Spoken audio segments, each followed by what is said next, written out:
Fill her up. You're listening to the Gas Digital Network. Conceive, believe, achieve. Shut the f*** up. You're listening to Believe You Me with Michael the Count Bisping. You know my name yet? And Anthony Lionheart Smith. Ladies and gentlemen, Paul Felder did a good job filling in for you last week, Anthony. You got to be careful, man. You got to watch out, Paul. Old Paulie. Feeling him. Yeah, Paulie will take your job. You got to watch out for that guy. There's been a couple of times where I've had an emergency come up. He's had to work the desk for me. I'm like, God damn it. Like, get someone that sucks. They're all at it. Not Paul Felder, but all the other ones, you know, Alan Joban, Bilal Muhammad, who else? They're all campaigning for my job. And there's other people campaigning for your job as well. It's like, there's only so many jobs to go round. You got to earn your stripes. I do that on, I purposely don't like publicly campaign to sit cage side.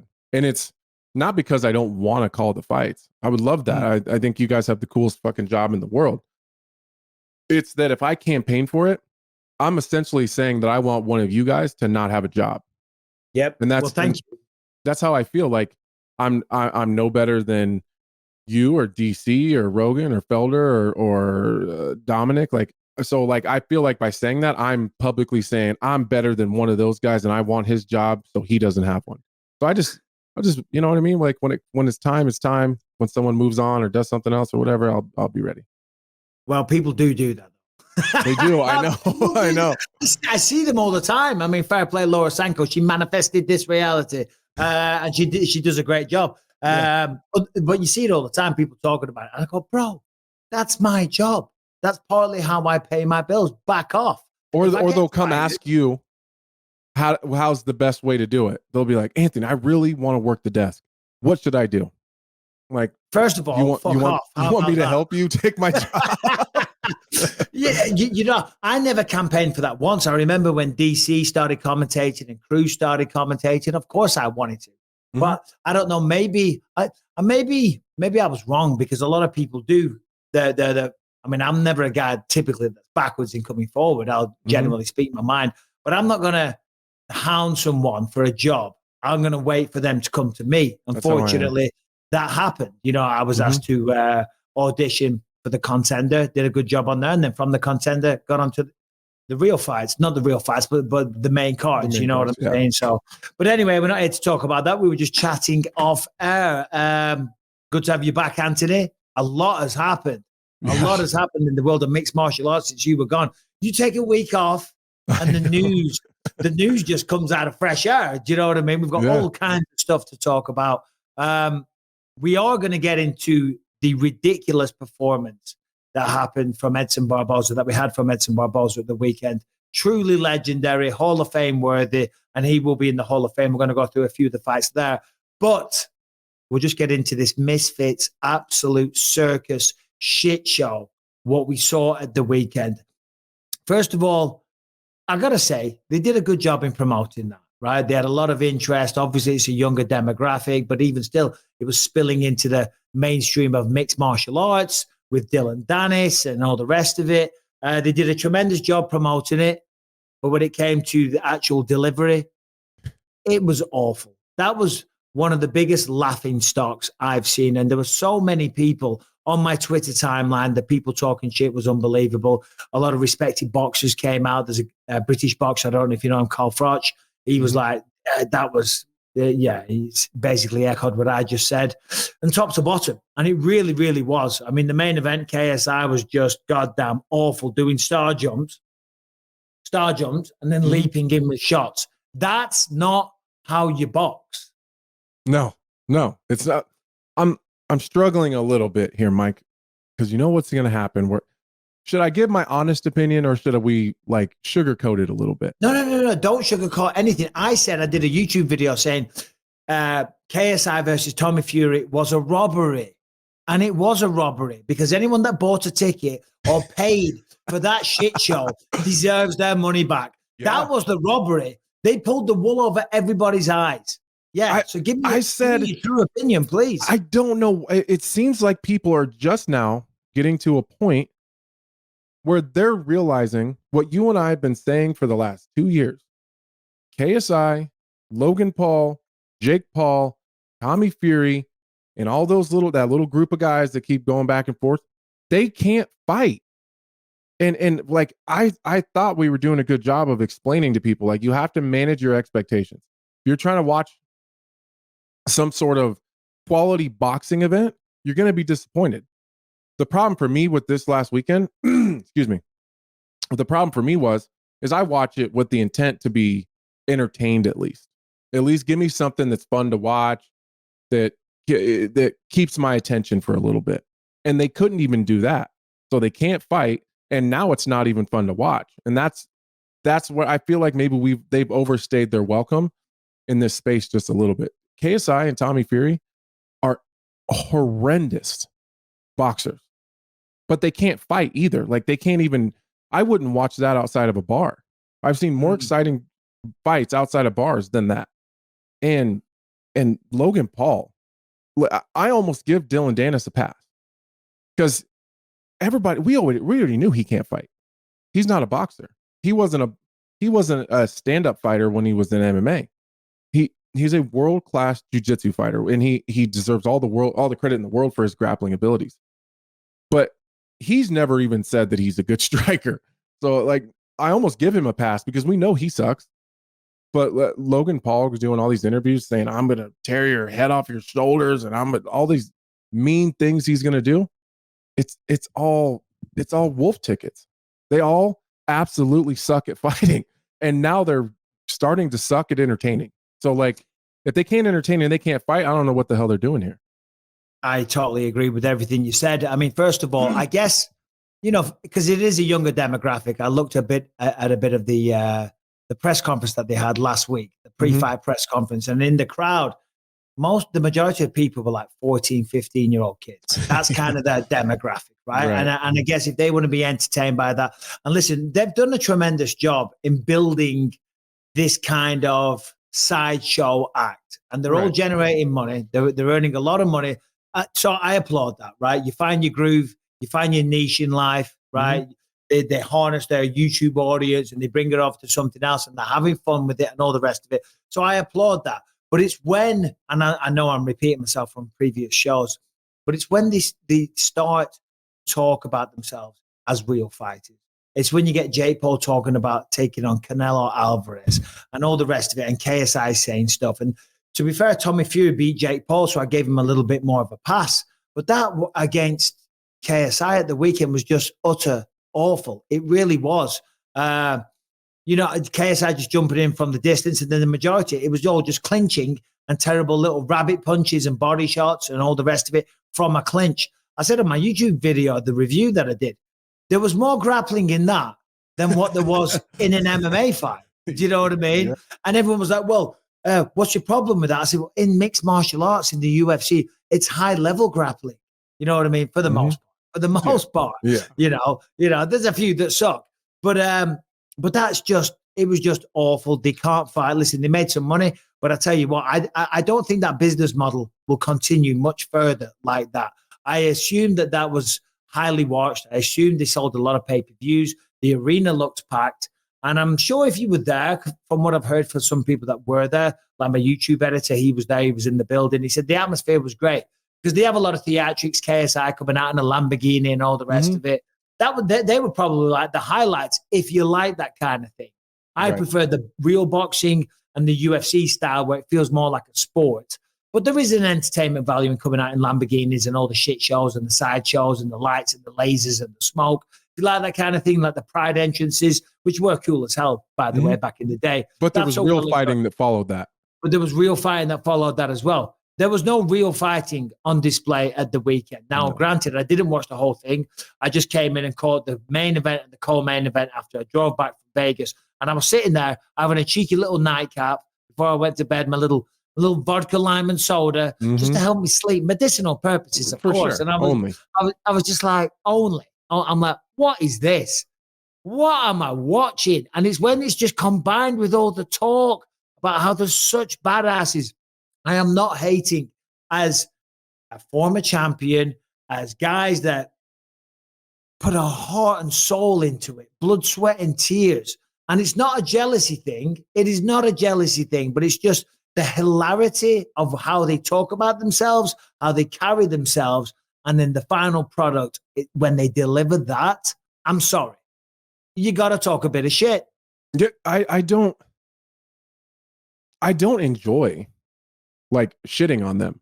I would much rather come in here and say, hey, it was actually a pretty decent show. Those guys have a couple skills.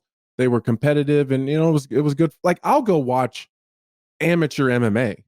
Like, I don't need to always be watching world-class level fights. Of course, those are going to be the more entertaining, better ones, but I have no problem going and watching amateur kickboxing or a local grappling tournament.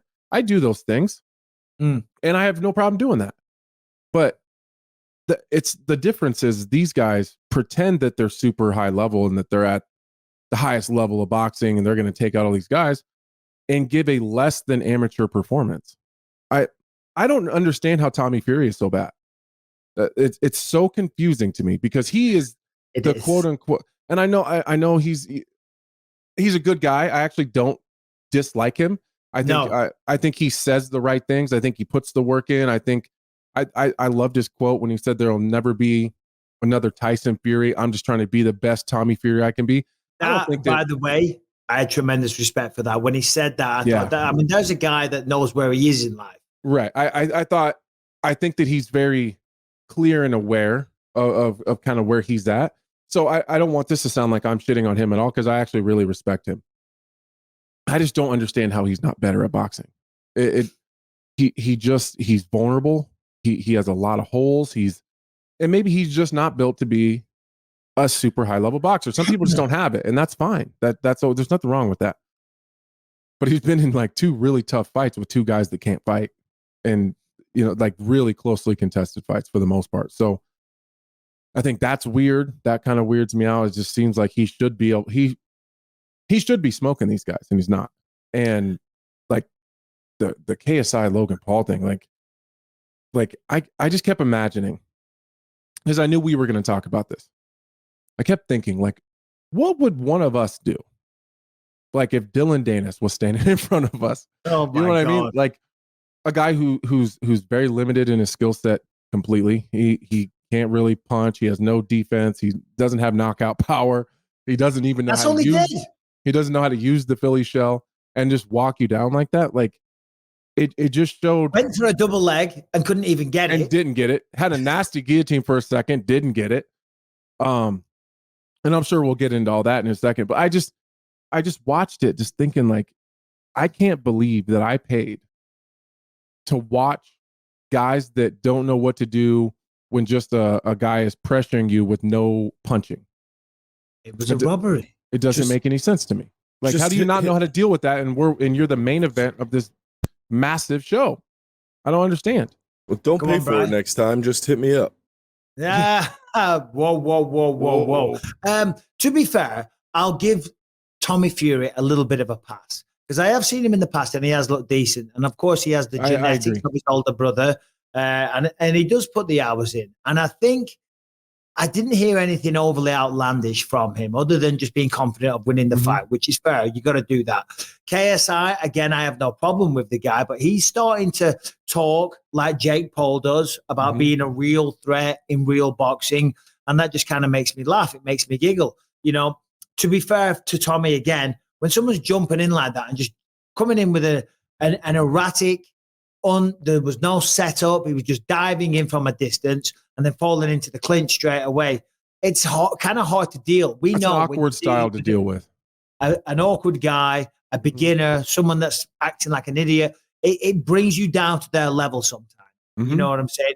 Granted, I'm sure somebody with real skill and finesse would have handled with it much better, would have caught him catching in, would have caught him as he's rushing him, would have used his footwork to pivot off, to maintain distance and range and all the rest of it. There's a lot of stuff he could have done, but still.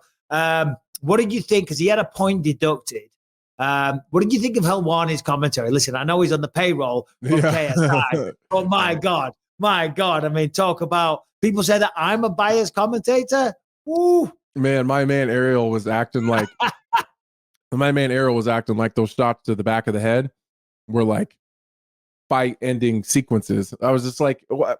Yeah, I get it. Like he's kind of rabbit punching, but they're not hard. And it's because KSI keeps jumping in and he's trying to punch him from the clinch. But KSI is like hugging him so tight that he can't get to his. I get it. Like we do that shit sometimes too. The difference is we're like, that's just part of fighting. Like if you turn your head and you take a shot to the back of the head, that's kind of your own fault. So don't be a pussy and take it to the face, I guess. Yeah, the main event was terrible. The co-main event, again, I mean, listen, Logan looked okay. To be fair, he was throwing good combinations. You know what I mean? He was trying to go for the finish, but he off never balance, back foot coming off the ground, no setup. He throw 5 or 6 and trying, get tired. At least he was trying. You know, I will give. I've always given him highlights. I've always given him credit because he is very clearly an athlete, and not for nothing, he's pretty composed in these pretty big situations. So I'll give him that. And I don't even honestly between the Paul brothers, I don't think Logan's that bad of a guy. It seems like he's a decent dude. I always say that, but I don't know. The more I hear about it, the more, because I always say that, and in the comments, people are always like, "Bro, you don't remember this, you don't remember that." Oh, okay, apparently scammed this guy, scammed that guy. Yeah, I mean, he seems to be a scammer, but out of NFTs or whatever. I don't know any of that stuff. He filmed what people say. Yeah, he filmed that. I guess he did film that suicide forest. Yeah, whatever. But he seems to be the more humbler of the Paul brothers, seemingly. Yeah. But I guess the only way I can put it, he just can't box. Like he just can't fight. Like he is a decent amateur because he's a big, athletic, strong guy and can move, and he probably hits hard. But I don't know. It weirds me out. Well, that's what he looks like. He looks like Logan Paul. Excuse me. He looks like any decent, big, naturally athletic guy. Yeah, I bet he's good at football too. And he that's done a year of boxing. Yeah, you take somebody and train them for a year.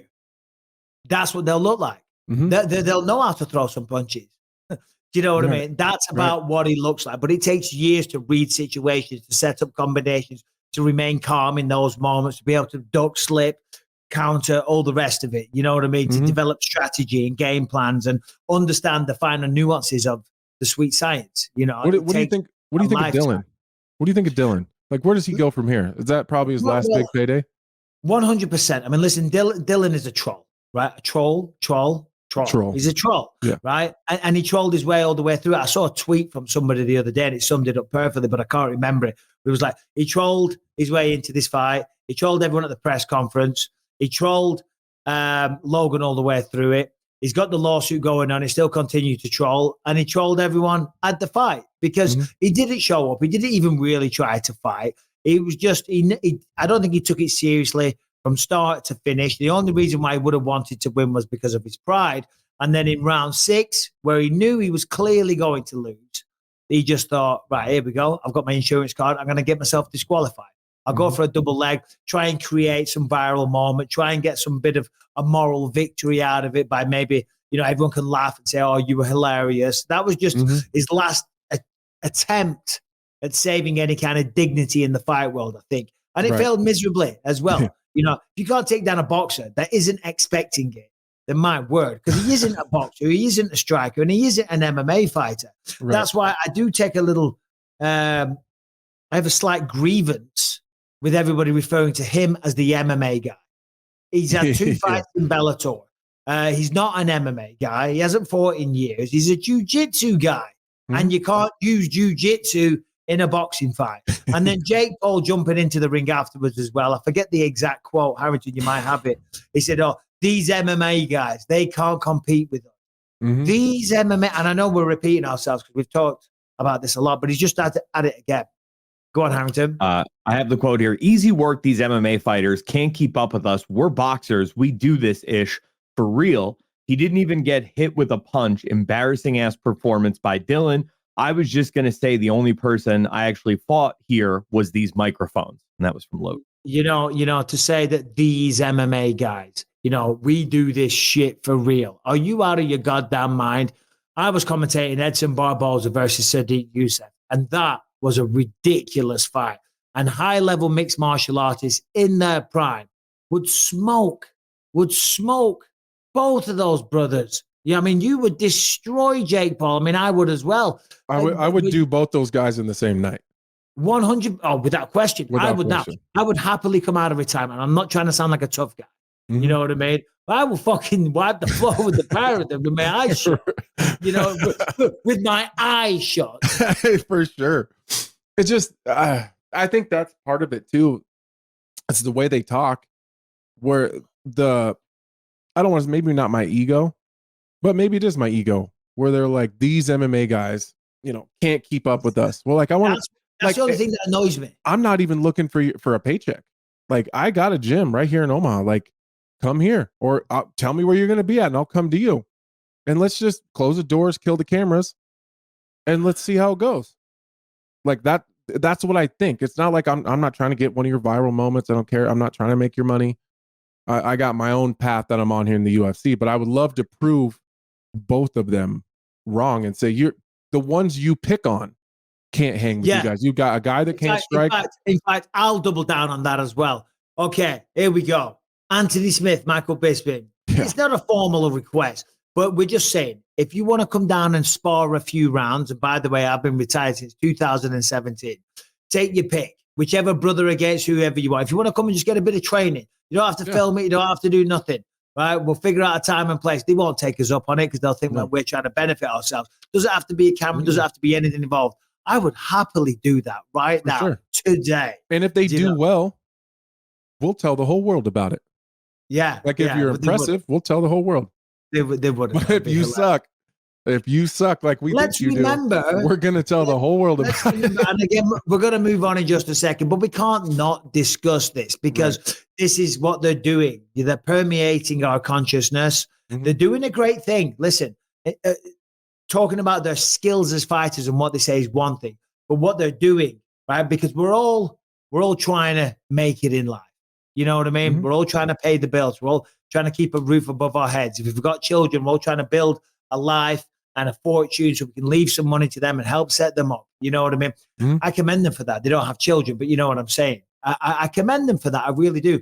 But when you start talking shit about mixed martial artists, right, that's where it starts to annoy me. Yeah. Because I feel like they're talking shit about me. And I don't like it. I don't like it. Oh, God. That's going to be the headline. Michael Bisping, Anthony Smith challenged the Paul brothers. Let's fucking go. Let's fucking go. Do you sound like you have that same kind of syndrome that I have? You know what I mean? Because you said, what did you say a second ago? They're talking about me. I feel like they're talking about me. Yeah. They're like, these MMA guys can't hang with us. Like, what do you mean, these MMA guys? This one fucking can. I promise. Like, maybe some of the other ones or the ones that you guys pick that can't actually strike. Oh, for sure. For sure. You know what I mean? I'm sure there's a couple of UFC fighters we can think of right now that just don't have the style. Right. You know what I mean? You might be a Damian Maia. Yeah, probably would. Maybe. Who's another one? And I'm not trying to slag them off. Yeah, I don't even know. But who they won't be, like, do Ben they Askren. actually? There you go. Ben Askren. Do they think they're going to outstrike Pereira? Like, who's at 85? And Israel Adesanya. They're going to outstrike Strickland? Sean Strickland. No. A Jared Cannonier, a Robert Whittaker. Can you imagine what Cannonier would do? Marvin Vettori. Marvin Vettori will smash their faces in, man. He will cave their heads in, literally. Yeah. It's just, and the list. That's what I think about. So I feel like they're talking shit about all of us. Like, and it's not all of us. Maybe a couple of us, but it's not all of us. And this is the thing as well, because this is what annoys me, because there's still in the boxing community, and when I say community, I mean the boxing fans, right? The people that tune in, the diehard boxing fans. There's still this kind of, and I do believe it's getting less and less these days, but there's still this narrative that boxers are truly skilled and mixed martial artists, they're just rolling around on the floor and they don't know how to really fight. And it's something that it doesn't really require too much skill. You know what I mean? I think it is less and less, but certainly in places like the UK, there's still where boxing is big, and MMA is closing the gap all the time. But there's still a lot of people that feel like that. And I've spoken to journalists that have that opinion. You know, he said, I watched it and they were just rolling around the floor. What's his name? Simon something on Talks. Yeah, I think I watched you. Yeah. Battle that guy a little bit. I took him to school and put him in his place. But that's what they think. So that's why when people watch them say that and say, these MMA guys can't compete, this is what annoys me because they'll watch, they'll listen, and they'll go, yeah, they're right, because look at that. He apparently was a champion, this Anderson Silva, and he just beat him. This Ben Askren guy was a top contender, and he beat him. Tyron Woodley was a champion. Tyron Woodley hasn't showed up to a fight in years, and he was way past his prime. In his prime, he was a bad man. You know what I mean? But that is a long, long time ago. You know what else I think is happening? I do think that the hardcore boxing fans, definitely on stateside for sure, it's probably different in the UK, but I feel like what's happening with this like influencer thing is it's pushing hardcore MMA fans and hardcore boxing fans together, because it's almost like the thing that you think is stupid and the thing that they think is stupid is the same thing. So it almost feels like it's uniting boxing fans and MMA fans a little bit, because we're like, maybe we don't agree with each other completely, but that shit sucks. Well, ultimately, it's a fight, okay, within different rule sets. So if you're a fan of a good boxing fight, you'll be a fan of a good MMA fight. You know, granted, there's some people that aren't a fan of the quote unquote rolling around on the floor, you know, but it doesn't take long to get your head around that and start to understand and have a higher appreciation for it. But, you know, you watch, I mean, how many great striking battles has there been? You could have a world-class boxing fight, and then you throw in Chuck Liddell versus Wanderlei Silva when that fight happened. Throw that in the ring as well. And they're gonna love that. They're gonna lose their minds. What's one of the best striking fights? Like the back and forth slugfest that we've had in the UFC? Harrington, what do you got? I bet Harrington's got one. Lawler versus McDonald too. Ooh, that's a good one. That's a really good one. Good shout, Harrington. Thank you very much. So yeah. But anyway, go on, Harrington. Oh, on and off. Where'd he go?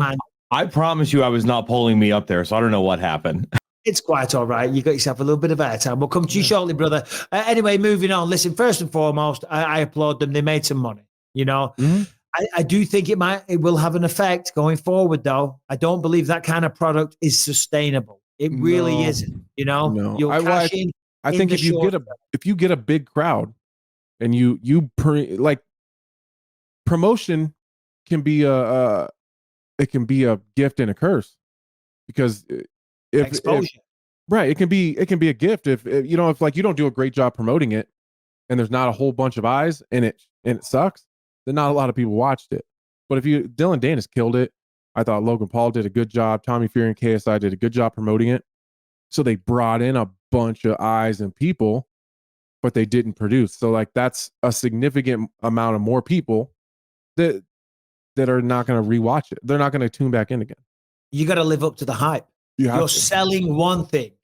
Wolf tickets, it certainly was, but you're selling this as this glorious night of boxing. And to be fair, I do believe a lot of people will take it with a pinch of salt. I mean, they had tag team boxing and all this type of stuff on the undercard, you know, but we're talking about the main and the co-main, that these are the main attractions. This is what you're paying for. Yeah, we had the fun earlier in the night, but now we're giving you real fighters. And yeah, you got to live up to the hype, and people will definitely feel, and they do feel, from what I've seen online, like they were sold a bunch of bullshit. In fact, a lot of people have reached out to me from England that bought the pay-per-view. They said, I've never seen this stuff before, and I thought I'll do it. Like Luca Pasqualino, a mate of mine, he messaged me. He's a big boxing fan. And he said, you know what? I thought I'll give it a try. So it was £20 on TNT Sports, I think it was. And he said, never again. He said, my jaw was on the floor with how bad it was. All right, today's episode is sponsored by Choq. That is CHOQ, Choq.com. Testosterone. It is a very vital ingredient, part of the DNA, part of what makes you a man. And as you're getting older, the testosterone starts to fade. So you need to give it a little boost, okay? And you want to give it a boost the natural way. The supplement industry is filled with a lot of crap. Let's just be honest. Well, Choq is proud to stand above the rest, okay? Choq has created a new natural testosterone booster that has taken the sports nutrition world by storm.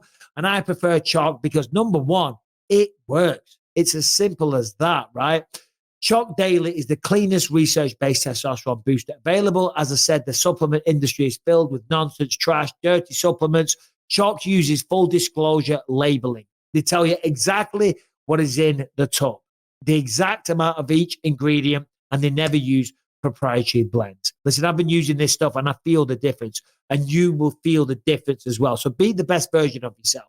There's no shame in thinking, listen, I'm getting on a little bit. My testosterone is starting to dip. I need to replace that. I need to boost that. I need to get back to the old me.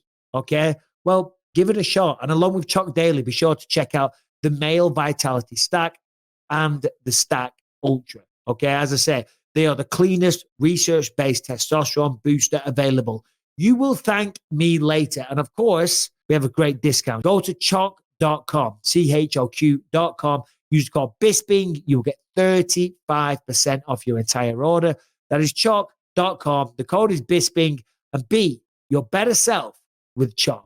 Anyway, let's move on. We've got to talk about that stuff, regrettably. Hopefully, we won't have to do it in a while. Although Jake Paul says he's fighting before the end of the year. Can't wait. Can't wait. Who's it going to be? Canelo Alvarez? Deontay Wilder? Oh, my God. It's going to be incredible. But we do have Ngannou versus Tyson Fury coming up in a couple of weeks as well. Yeah. And that I am kind of looking forward to, but we're going to see the same thing. We're going to see. It's going to be a knockout either way, though. Well, yeah, but this is just going to further the point that I was just saying about boxers or the boxing fans having this opinion that MMA guys can't really fight because that's going to be a big event. Okay. It just is. Tyson Fury is a promotional juggernaut as well as being the best heavyweight boxer on the planet. And very charismatic and a showman. And he's got a reality TV show in the UK. And his fights are great. It's a great TV show, by the way. I haven't seen it. It's amazing. It's really? Actually really, really good. Yeah. It's really, I'm going to check it out. Tyson's really funny. Like, he's exactly what you would expect as a dad. It's hilarious. But more than likely, we're going to see Ngannou get absolutely outclassed. Okay. Yeah. And it'll kind of make a mockery out of it. And again, as I say, that's going to further the narrative that guys from our sport can't fight. So I'm not looking forward to that.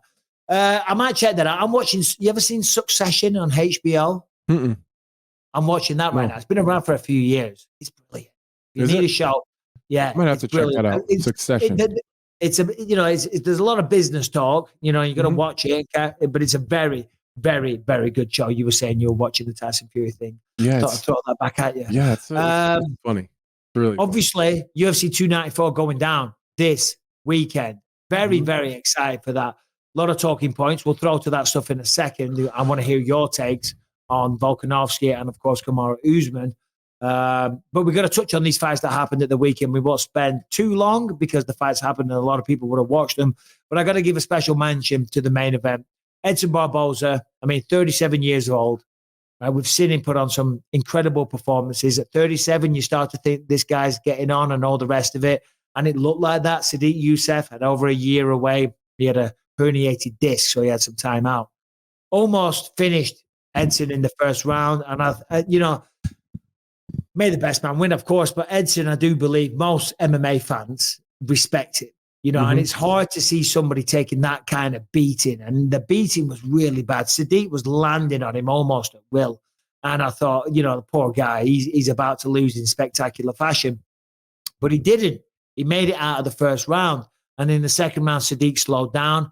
Third round, Barboza comes back, landed one good shot, and you could see like he was reinvigorated. He was like, oh my God, hold on a minute. I'm still in this. He's slowing down. I'm still here, Then he hits him with a spinning wheel kick, almost did a Terrietti knockout on him. Sadiq was all over the place, went for some grappling, which he shouldn't have done. He could have finished him. And then 4 and 5, pace slowed a little bit. But again, just such a gutsy, brave performance, And Sadiq Yusuff, shout out to him as well, because it takes two to tango. It was a tremendous fight. Man, I've always had so much respect for Edson and he's just always been right there in the mix at the top of those divisions, especially being at the weight class that he's at his age. The lower the weight class, the younger the fighters typically tend to be that are being successful because speed, reaction time, your instincts have to be that quick at those lower weight classes because the fights happen so much faster. You typically see the older guys do better in the heavier weight classes. So I think that he's already a little bit behind the gun because of his age and his miles.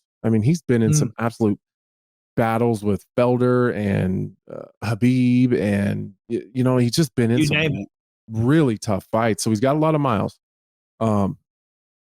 I favored Sadiq going into this fight because of those reasons. I think that Edson at the same age as Sadiq, I think I thought that would look a lot different.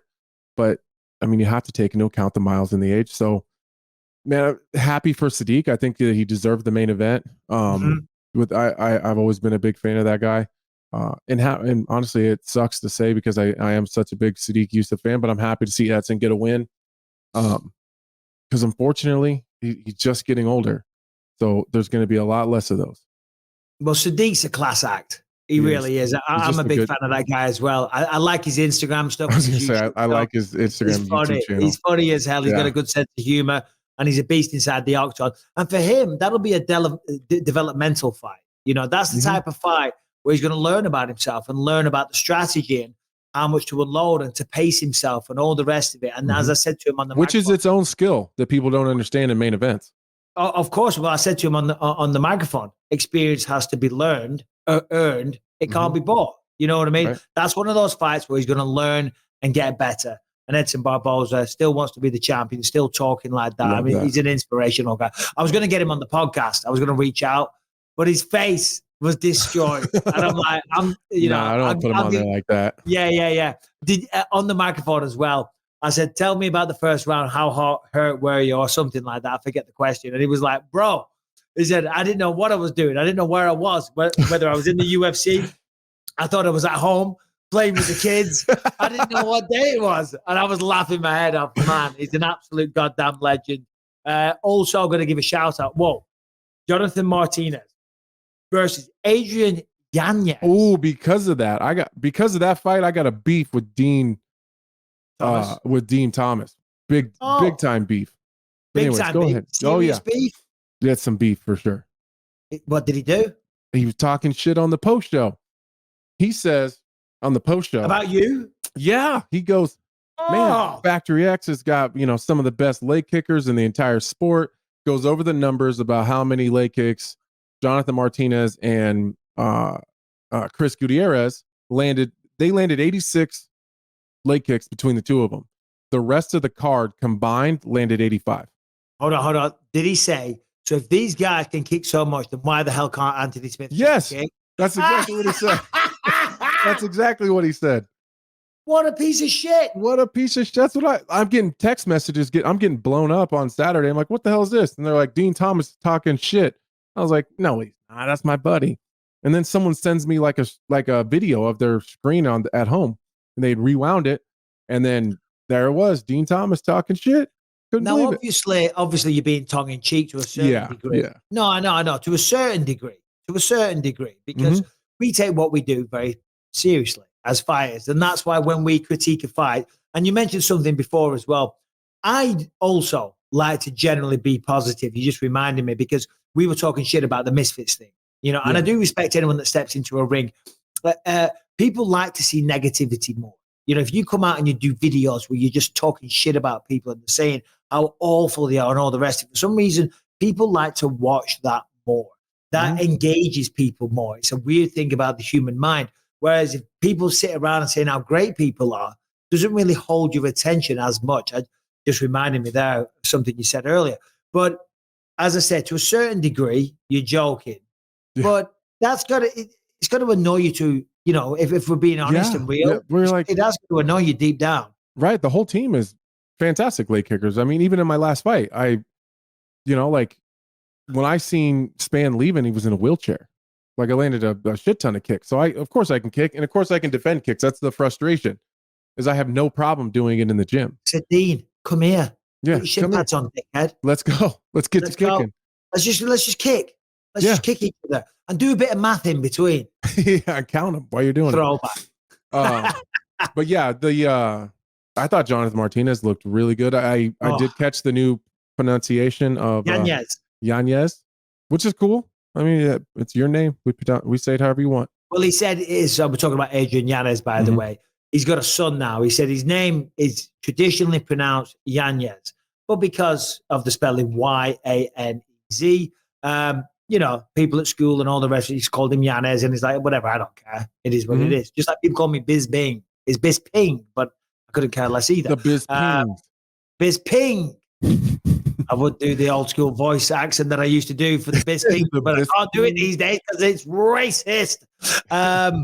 It's not racist. It's called having a laugh. But he said now he's got a son.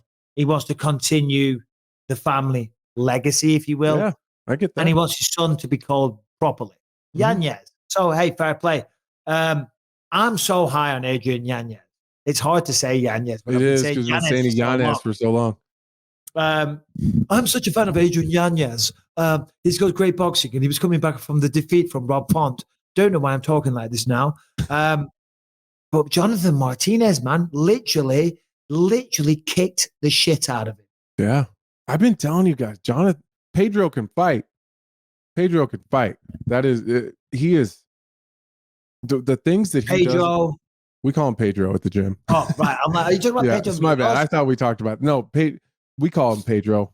He always like does a both for Pedro. He always does that all the time. Oh, I see. Yeah.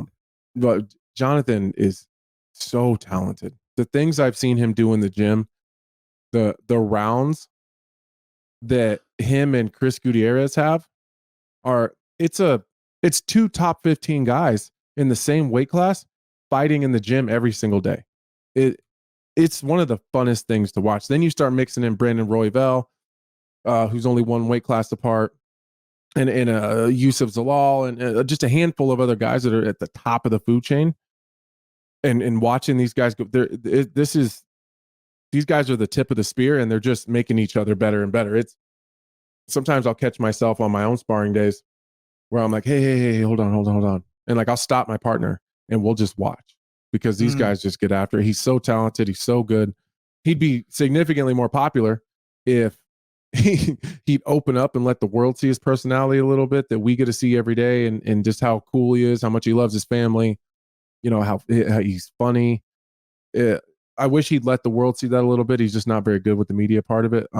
I think that dude's going to go a long ways, especially now that he's got his weight cuts under control, because that's been the biggest problem, is getting him on weight in a healthy way or at all. Just looking at his age, he's only 29, so you're absolutely right. He's on a 5-fight win streak now. His last 3 was Yanez.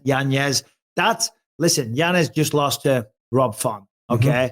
Prior to that, he was on a ridiculous streak. That's a legitimate win. That's a legitimate win because Yanez was doing big things. Before that, he beat Said Nurmagomedov. That's a big win. That's a huge win. Cub Swanson stopped him with leg kicks as well. Vince Morales and Alejandro Perez, 6-fight win streak, pardon me. Yeah, Jonathan Martinez, congratulations. And commiserations, friend of the show, Adrian Yanez. Yeah. Michel Pereira, successful middleweight debut, took out Andre Petrosky. One punch, got the job done. I mean, that man's a beast. Did he take that on short notice? Took it on short notice. I think it was like a week, something like that. Man, they weren't trying to give him no easy ones. No. Like take it or get a new job. Oh, okay. Who was he supposed to fight? Do you remember? I don't remember either. My bad. In my notes, but my bad. Whatever. We're live. That was his first fight at 185, right?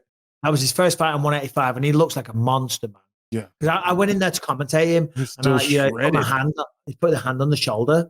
I was like, Jesus Christ. Yeah. He's thick. And Saturday, I was struggling a little bit. I was fine with like what I was saying verbally, but whenever I would walk into the octagon, I was dizzy. So I was like, I swear to God, I was so lightheaded. When I was sitting down commentating, I was fine. And verbally, I was fine. But whenever I would stand up to walk, I was literally dizzy. So when I was in the octagon doing interviews, this is no exaggeration. I put my hand on the person's shoulder so they don't disappear. So I keep the microphone close. I had to do that just to keep my balance. Oh, to keep yourself. Yeah, I was literally, I swear to God. Weird. I was like, what? So people were giving me a bit of shit saying, what are you doing with the glasses? I think it was my contact lens because I've been meaning to go to the opticians for a long time and get an eye test because my prescription's clearly changed. And I found, and I'm almost out, and I rooted through my bag because I know there's a few ones lying around in my travel bag. Yeah. So I found one, and I don't know, it might have been there 2 years or whatever, and that's the one I used. Yeah. And everything was super blurry. So I think throughout the day, it just got worse and worse and worse. So in between the prelims and the main card, I took the contact lens out and I put my glasses on. And then it slowly started to dissipate. But prior to that, I'm telling you, I was like, whoa. It was making me so, I think it was messing with my equilibrium. I was just going to say, it doesn't help that you only have the one eye anyways, and then it starts throwing off your equilibrium. So that's already probably over time you've had to adjust to not having both eyes. So that's probably got to be a lot of it. It was a bit of a faff. But anyway, we're good. Yeah. We're here. We're still going. And then going. You had to drive all the way home. I did. And then did a bloody YouTube video the moment I walked in. It's that work ethic, bro. It's just that work, that grind. It stays with you. You're just trying to make it. Just trying to conceive, believe, and achieve. You know? Shut the fuck up. You gotta do it, bro. You gotta do it. All right, what should we do? Listen, we haven't had your take on UFC 294, which I'd say I'm excited for this card. I was already excited, but now I think it's leveled up.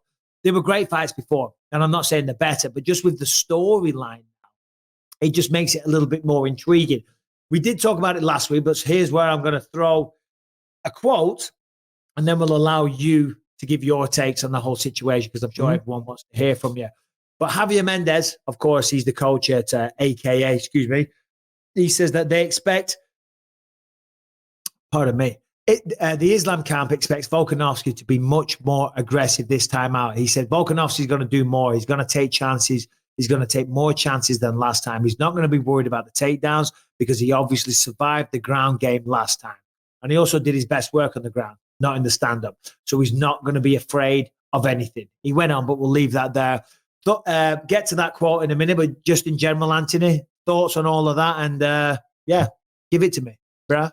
So I'm of course I'm excited about Islam versus Volkanovski. I don't know who couldn't be. I am disappointed, and just hear me out. I'm disappointed that Volk isn't getting a full camp, because then there's always going to be excuses, and not necessarily from Volk. I don't think he's the type of guy that's going to give an excuse, and I don't think that Islam is the guy that's going to give an excuse either if he were to lose. But there's always going to be an asterisk no matter who wins.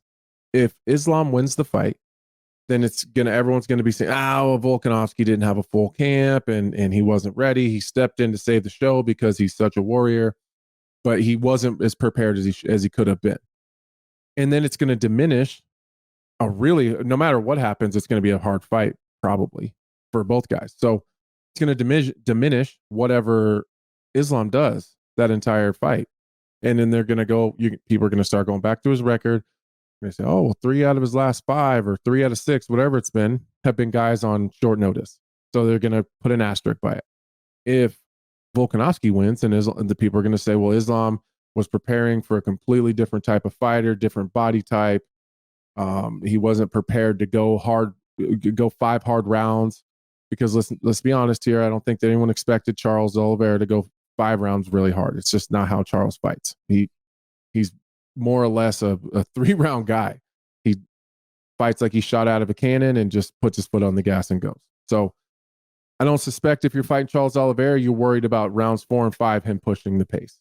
I don't mean that in a disrespectful way. I just think that that's how we as fighters kind of look at Charles. So Volkanovski, even on a couple weeks notice, can probably go 5 rounds pretty hard. So I just think there would be excuses for Islam, and I didn't want any of that. I just let's go in, let's find out who the better guy is, and let's move on. And I just hope that we can do that. I just don't know that that's going to be the case. So I love the fight. I just wish they had a full camp for both guys, for their sake. To be honest, I think I like the Hamzat fight way better now. I think that I didn't really take the Paulo Costa fight very serious. If I'm being honest, I don't know how serious Costa is taking it. I don't know why I feel like that. I just don't. Well, because he never commits. He misses weight. He's messed around. He's pulled out of so many fights, and he seems he's more intense on being a troll. That said, he does show up. Yeah, with the ability to go. But one time he showed up at 205 for a middleweight fight. You know what I mean? But he went 5 rounds. But he went pace. 5 hard and looked good. So yeah, I do, and I mean this with the most respect. I'm going to clarify that Paulo Costa went to a pretty tough decision with a way past his prime. Yeah, with a way past his prime, beat up Rockhold. and a guy who was having a hard time taking damage. Can we go to that one in a minute and just keep on Islam and Volk? Yeah. What you said. Yeah. You know what I mean? I was just giving you a broad kind of what I thought of the news that day. Yeah. No, I understand that, and I apologize then. Because we'll get to that fight in just a sec. I think what you said there, you do have a point about the excuses. I think, because the reality is Volkanovski has stepped up on 10 days' notice. Mm-hmm. And if you wanted to paint a picture, if you were trying to make excuses, you could say, well, he had surgery 3 months ago. His wife had a baby a month ago, and he's taking it on 10 days' notice. But the reality is of the situation, nobody had a gun to his head. Now, right. Granted, you can formulate that, and there will definitely be some gravitas to those statements. But the reality is he chose to do it. And why is that? Well, because he feels that he can win. He feels that he's in shape and he's ready for the test. I watched the first fight back a few days ago, last week, and I've changed my mind. I think Volkanovski won the first fight. I really do. Yeah, he could have. And I mentioned this last week. I think he's going to come into this one even more confident because he hasn't got this big picture of this Dagestani wrestler, the new Khabib, coming after him. And how good is his wrestling? How strong is he? And all the rest. Because the unanswered things when you go into a fight, that's always what gives you the anxiety, right, Anthony? Right. You know what I mean? Yeah. Like, when people say, this guy hits so hard, shit, I can't take one of these shots. And all of a sudden, bang, he connects. And you're like, hold on. That wasn't that bad. I've been hit harder than this before. And then you clinch up and you're like, hold on a minute. He's not that strong. So all those questions are already answered. Mm-hmm. So I think Javier Mendez has a really good point there because Volkanovski is going to go into this one more aggressive. He is going to swing. I don't think he will be quite as concerned about the takedowns. And I think he will swing because he's probably not going to be, he's just not going to be in as good a shape as what he was back in February, right? So the game plan's got to be try and knock him out. If you don't knock him out, okay, fight to a decision, but try and knock him out. And that's kind of the game plan I had against Rockhold because I was like, I can't go 5 rounds. You know what I mean? I've got to swing. Otherwise I'm going to be gassed by the third. I'll make it through 5, but I'm going to it's going to be a shit show in that last round. Yeah, 4 and 5 are not going to be fun. I'm not going to be having a good time there. And because there's going to be no pressure, because he's getting all the respect for stepping up at last minute, and because he's the pound for pound number 1, and the last fight was razor close, and you can spin it both ways. I think now after rewatching it, Volkanovski actually won the first fight by a very close margin. I still think Volkanovski, I don't know, we'll give our picks on Thursday, but I still think it's a tough fight for both men. It's a really tough fight for both men. And I think you talking about the unknowns and all those questions being answered, I think that's the biggest storyline in the fight. The hardest part about the fight is leading up to it, all the questions and the anxieties and the worries. And then you get in there and all the shit you were worried about sometimes was not even an issue, and the shit that you weren't worried about is now a problem. So he's already figured that out. He knows what to avoid. He knows where he was successful. Maybe even in those small, there's things that make a big difference that like the flyby fan won't think about when they're up against the fence. And the whole time you've been in training camp, like you got a hand fight, you got to work in the clinch here, and then you realize that the hand fight isn't that big of a deal. It's maybe dealing with the underhook, like little adjustments right there where you spent all camp making sure I got to hand fight my training partners. I got to peel the wrists, when really the thing you should have been focused on was like dealing with the underhook and the leverage there. That little adjustment, it changes whether or not you get your back off the fence or not. I mean, those little things that like Volkanovski has all that information now. And those aren't, a lot of those things aren't things you can change. Like you kind of just attack on the fence the way you attack on the fence. Especially because Islam wasn't expecting to fight Volk.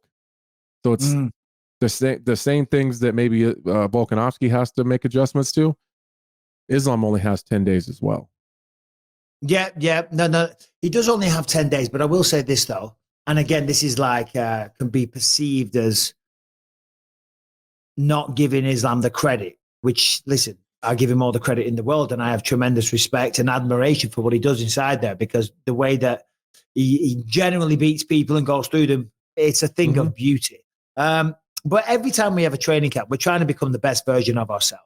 You know, we're trying to take everything to the next level. Your strength, your cardio, your jiu-jitsu technique, your wrestling, your striking, and all the rest of it. And sure, you do come up with a game plan and a strategy based upon your opponents. When you're at this level, you do. But ultimately, it's still a fight at the end of the day. You know, he's still going to have to deal with Charles Oliveira and his unorthodox striking and his crazy aggression and his submissions on the ground. You know, so yeah, I still think a lot of that carries over. But anyway, Craig Jones is the coach of Volkanovski, or one of his coaches. He's been talking a bit of making some outlandish statements. Sounds like you've seen some of them, Anthony. Yeah, well, and Craig, that's just Craig. Yeah, he says, where do I start here? Talking about, he said, it makes him a man, talking about John Jones here. Oh, no, talking about Volkanovski. It makes him a man that disproves Sambo. That will trump his legacy in this sport because we wasted another martial art. Most martial arts were killed in 1993 with the inauguration of the UFC, and I get his point. Somehow Sambo has still limped and lingered on to 2023. Oh, God. So Volkanovski kills Sambo, and we get to stop hearing about this Russian dancer. Then he goes, the last fight we spent a ton of time on submission defense.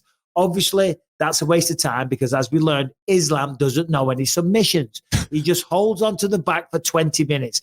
This time, we'll probably get out of the body triangle. There was no submission threat at all. So Volk was just chilling, getting energy back, punching him in the head. This time, he'll get out of that.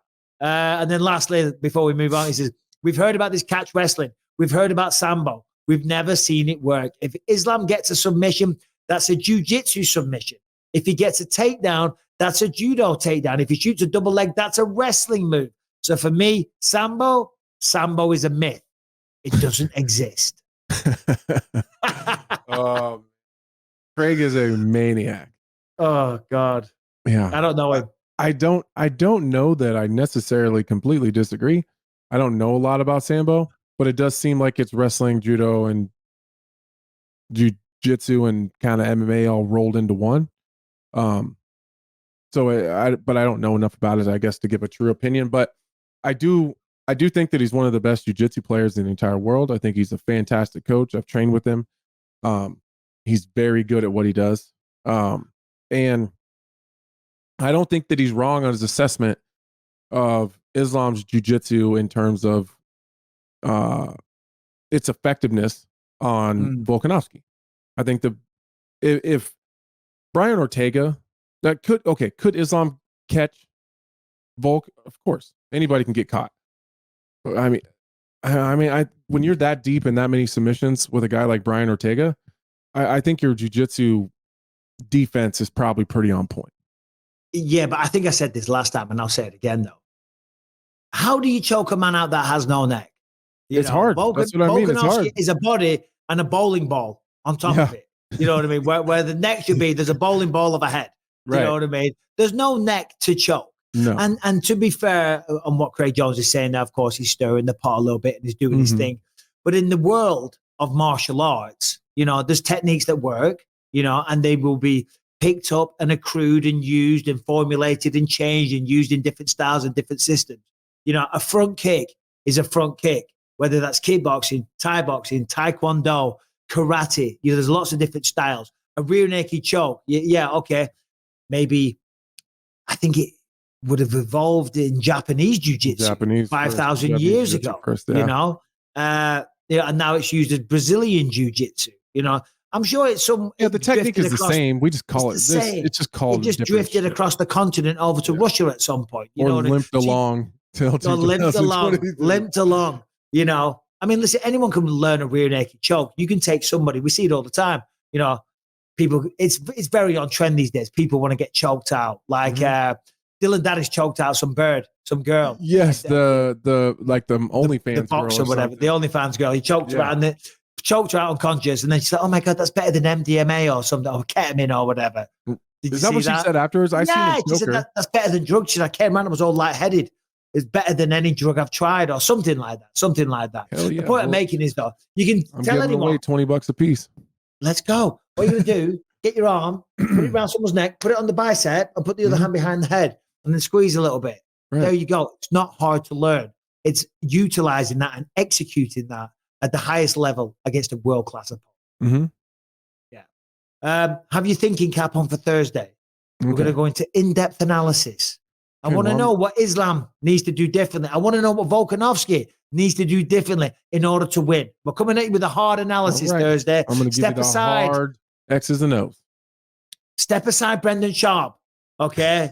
You're going to get the real deal. Right, guys, I want to tell you about Kachava, which is one of our newest sponsors. And I am telling you, this supplement, this super blend of superfoods and greens and proteins and everything that you need for your body is amazing. Listen, long gone are the days now where you have to go in and you're going to have a protein powder, you're going to have your super greens, you're going to have your probiotics, your adaptogens, your antioxidants. Kachava has blended it all together in one. It gives you everything that your body craves and you will feel your absolute best. And the good thing is they are delicious.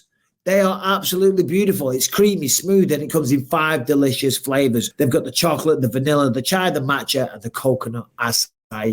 Listen, as I said, before you had to have your protein. Well, this has 25 grams of plant protein per serving. And as I said, it's got the superfoods, it's got the greens, the proteins, the antioxidants, the adaptogens, and the probiotics. And let me tell you, you feel fantastic after this. I'm really noticing a difference in my recovery from lifting weights. It's really helping with the protein synthesis. You feel great afterwards. You are energized throughout the day. I'm going to the bathroom nice and regularly, and it looks good when it's coming out. Anyway, moving on from that because it's disgusting, but this stuff is fantastic.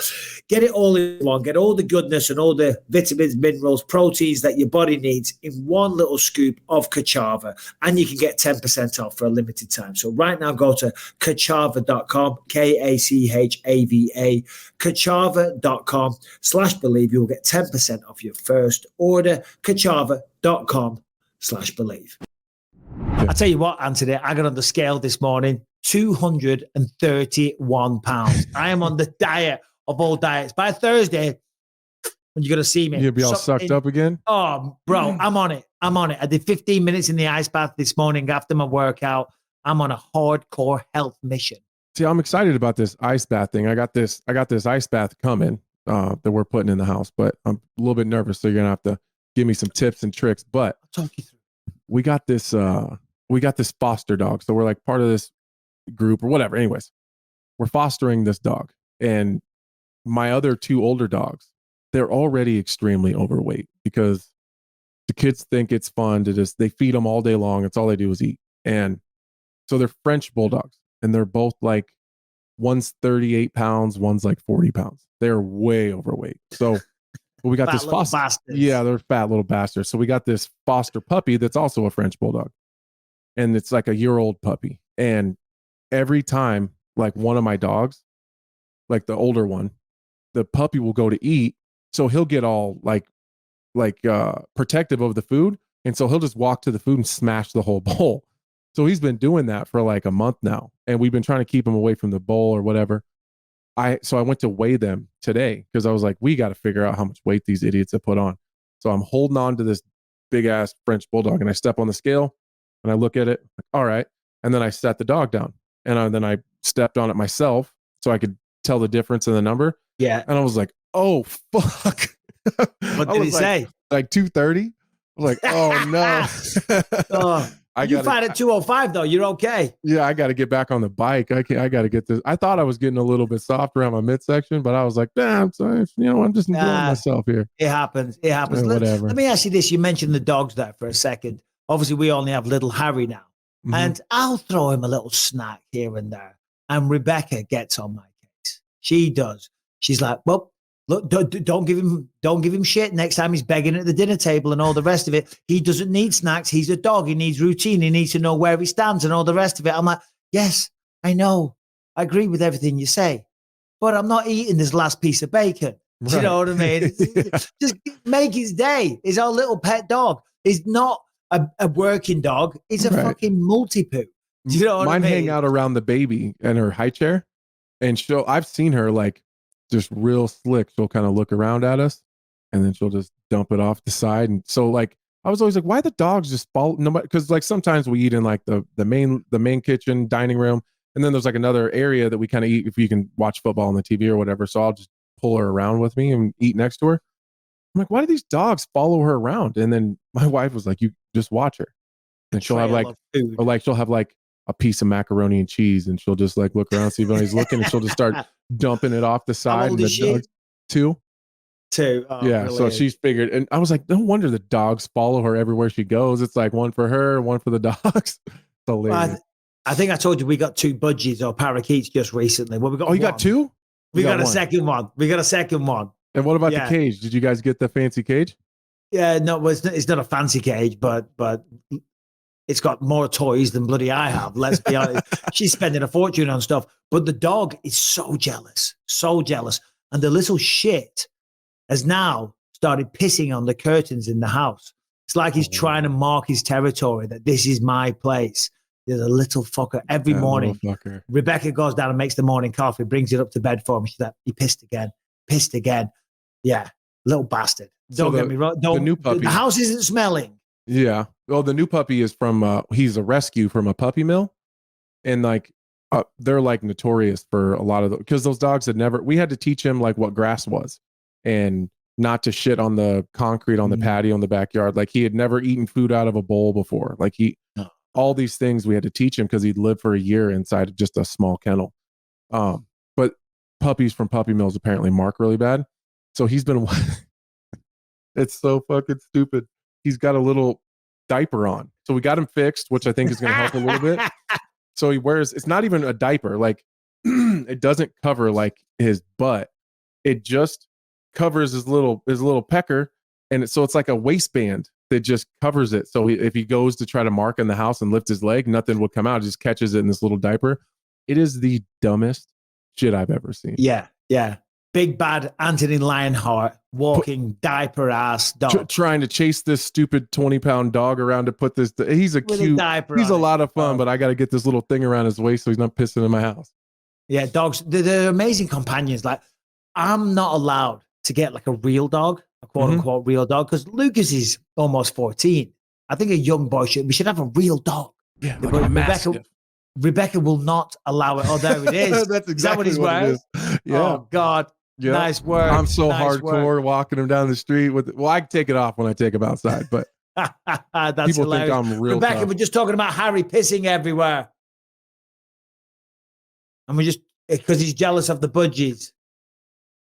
Go away.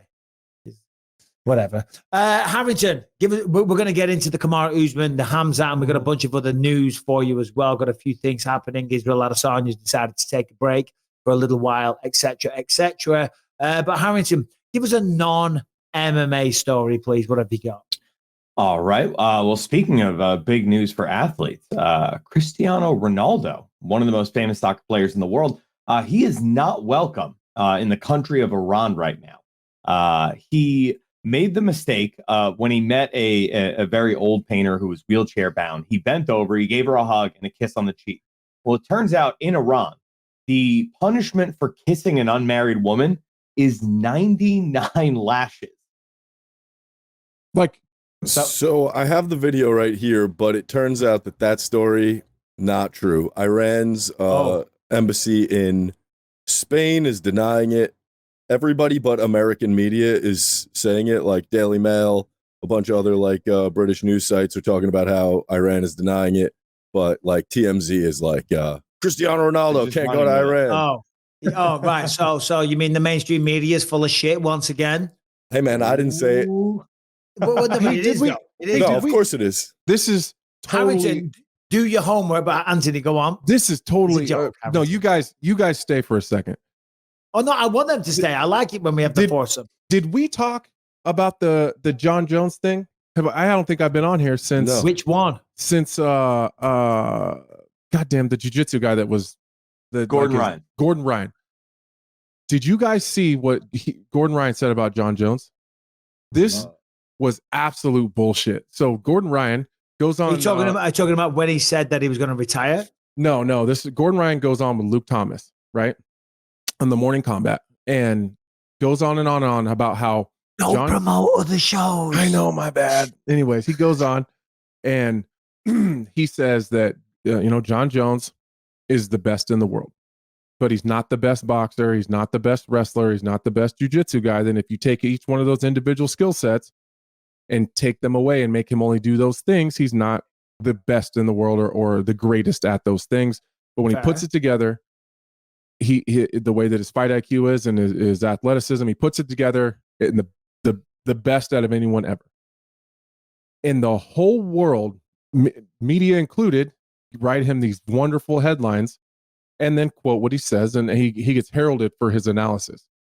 Do you guys remember what I said about John Jones?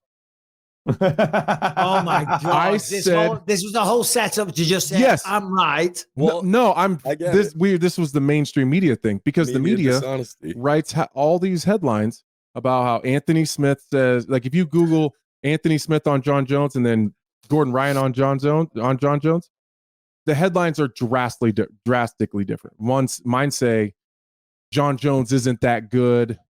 John Jones isn't very good. Like a whole bunch of like me shitting on him, and no one reads the fucking article. But Gordon Ryan says the exact same thing. Best analyst ever. It's the craziest. Well, that's the fucking mainstream media. It's so crazy. It says here, Gordon Ryan explains what makes John Jones great. Anthony Smith, John Jones is not that good. We said the exact same thing. So the context and the content of the stories are essentially the same. They're exactly the same. It's just the headline, and it's what they want to do, and it's the stories they want to sell, and it's the way they try and make you click on it and all the rest of it. Right. You know, the media is so full of shit. I mean, this whole situation, we haven't spoken on it, and I've certainly steered very clear of it on social media, talking about the conflict that's happening right now in Israel with Hamas, and now Iran's getting involved. Speaking of Iran, and you know, we're trending potentially towards a very terrible situation. Mike. Yeah, World War III could be imminent. China gets involved, Russia gets involved, and it's terrible. But if you look at the media, you don't know who to trust. Do you know what I mean? The stories coming out, it's just insane. The bullshit that gets force-fed down our throats every single day. Well, it's insane. I'm not smart enough or educated on the subject enough to like pick a side and I know who's right or know who's wrong. Because like you said, I don't trust the media. Like just our old little MMA media shits on me all the time for shit that isn't true. So like, how am I supposed to trust larger government, ran media? So I don't know, but I will tell you that this isn't on one side or the other. What I fucking hate is seeing a bunch of dead babies on Twitter. I can't fucking handle. I can't even open my fucking social media app anymore. Like, not that I'm on social media a whole bunch, anyways. But I can't even pull it up, and I don't know what side that is. I don't know whose side is being hurt, and not. I don't even know. What's what I do hate you'll see the same same video all over the social media. Sorry, killing me. What's crazy is you'll see the same video, and it'll have opposite narratives on it as well. So it's like obviously somebody's lying about it. It's awful. Oh, no, 100%. The reality is, look, listen, I don't know the whole situation, the whole story. I know a little bit, but it's still surface level knowledge. Right. Surface level knowledge. I've done a little bit of homework. I've done a little bit of reading up on it. But again, as I say, it's very surface level knowledge. So I wouldn't be ignorant enough to wade in with an opinion. Yeah, never. My opinion is, though, it's just heartbreaking to see innocent people losing their lives. You know what I mean? And a lot of people, and I said that about the thing in Ukraine, and some people came after me. It's like, I just don't want innocent people dying. I don't want innocent people losing their lives, and certainly children. And granted, that attack that went down with the 2,200 missiles that they sent, I mean, there's probably going to be a response to behavior like that. But again, there's two sides to every story. I'm sure it wasn't unprovoked. But again, I don't know the whole situation on both. We only know what certain media outlets tell you. And when I go on Twitter, obviously you get a much different viewpoint given to you there. I mean, my Twitter feed that's all it's full of right now. But again, but that's coming from people that clearly have an agenda or a bias for one side. You know what I'm saying? So generally, I'm just scrolling past it. I'm not burying my head in the sand because it's awful. It's awful, and I'm very, very concerned and worried about what the future is going to hold. That's why generally go on. You feel like a lot of times you get made to feel like you're supposed to take a side, and like, oh, you're not. There's been a lot of times where we've been on here and I've seen the comments and I've seen the mentions where like, well, you guys aren't even talking about this, or you guys didn't even bring this up, or you need to stand with this side. I don't need to do shit. I'm not educated enough to make a decision, but I am a human, and I can say that I don't give that I'm not. Yeah, I'm a father. I'm not digging. I don't understand this, so I'm not picking a side like blindly. But what I can say is I don't like war. And I know at some points it's necessary, but I don't have to like it. And I don't like seeing videos of innocent people murdered. Number one, I don't like seeing it, but I also don't like knowing that it's happening. So whether I see it or not see it, I know that it's happening and I don't like it. I don't like it on either side. I don't know all the history. I do know that soldiers paraglided into a festival and killed a bunch of innocent people. I know now on the other side in Hamas, lots of innocent people that have nothing to do with the conflict are dying. 50% of them are children. Go on, Bri. I just want to make the distinction. Hamas is the militant government organization. It's the Palestinians he means. Yeah, the Palestinians. I'm just clearing that up for the people who are going to fucking bust your balls about it. Yeah. Well, no, they're going after Hamas, but there's Palestinians that are dying. You know what I mean? It's 50% of them in Gaza are children. Yeah. I hate that. Yeah. 100%. If you guys have beef, I mean, what do you do? I mean, there's no easy fix. There's no easy answer. Well, even when people attacked America, innocent people die. Like even when we were attacked here in America, when there was a response, I don't like the fact that a lot of innocent people died in the response. And like, I'm on my side. You know what I mean? Like, are you talking about 9/11? Yeah. Yeah. So like when America was attacked, of course we responded. Or we're not going to like pretend that a lot of innocent people weren't killed in the process of us responding. Right. Yeah, but they went into Iraq though for weapons of mass destruction that didn't exist.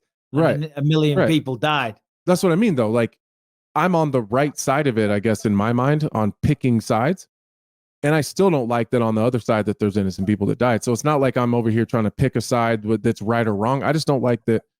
The innocent kids, the kids thing really kills me. Mothers crying, holding their babies and shit. It's fucking terrible. Oh, it's just so bad. Awful. Women and children. And that's why, and this sounds really ignorant, what I'm about to say. And, like people talk about government control and conspiracies and this and that and the news and mainstream media and all that. I'm just one man, right? And I feel like I'm smart enough to know what I don't know. And I generally stay out of a lot of stuff because I'm never going to make a change. I'm never going to make a difference. Yeah, you could say that you could use this platform to raise awareness and all the rest of it. That's not what we're trying to do. We're trying to analyze some facts. We're trying to have a laugh. We're trying to bring a bit of joy into people's lives, right? That's why I'm always being silly. You know what I mean? On here, I bring a bit of goofiness and silliness. But generally in my day-to-day life, all I'm trying to do is take care of my family. I'm trying to look after my wife. I'm trying to look after my children. Right? I can't make a goddamn difference. You know what I mean?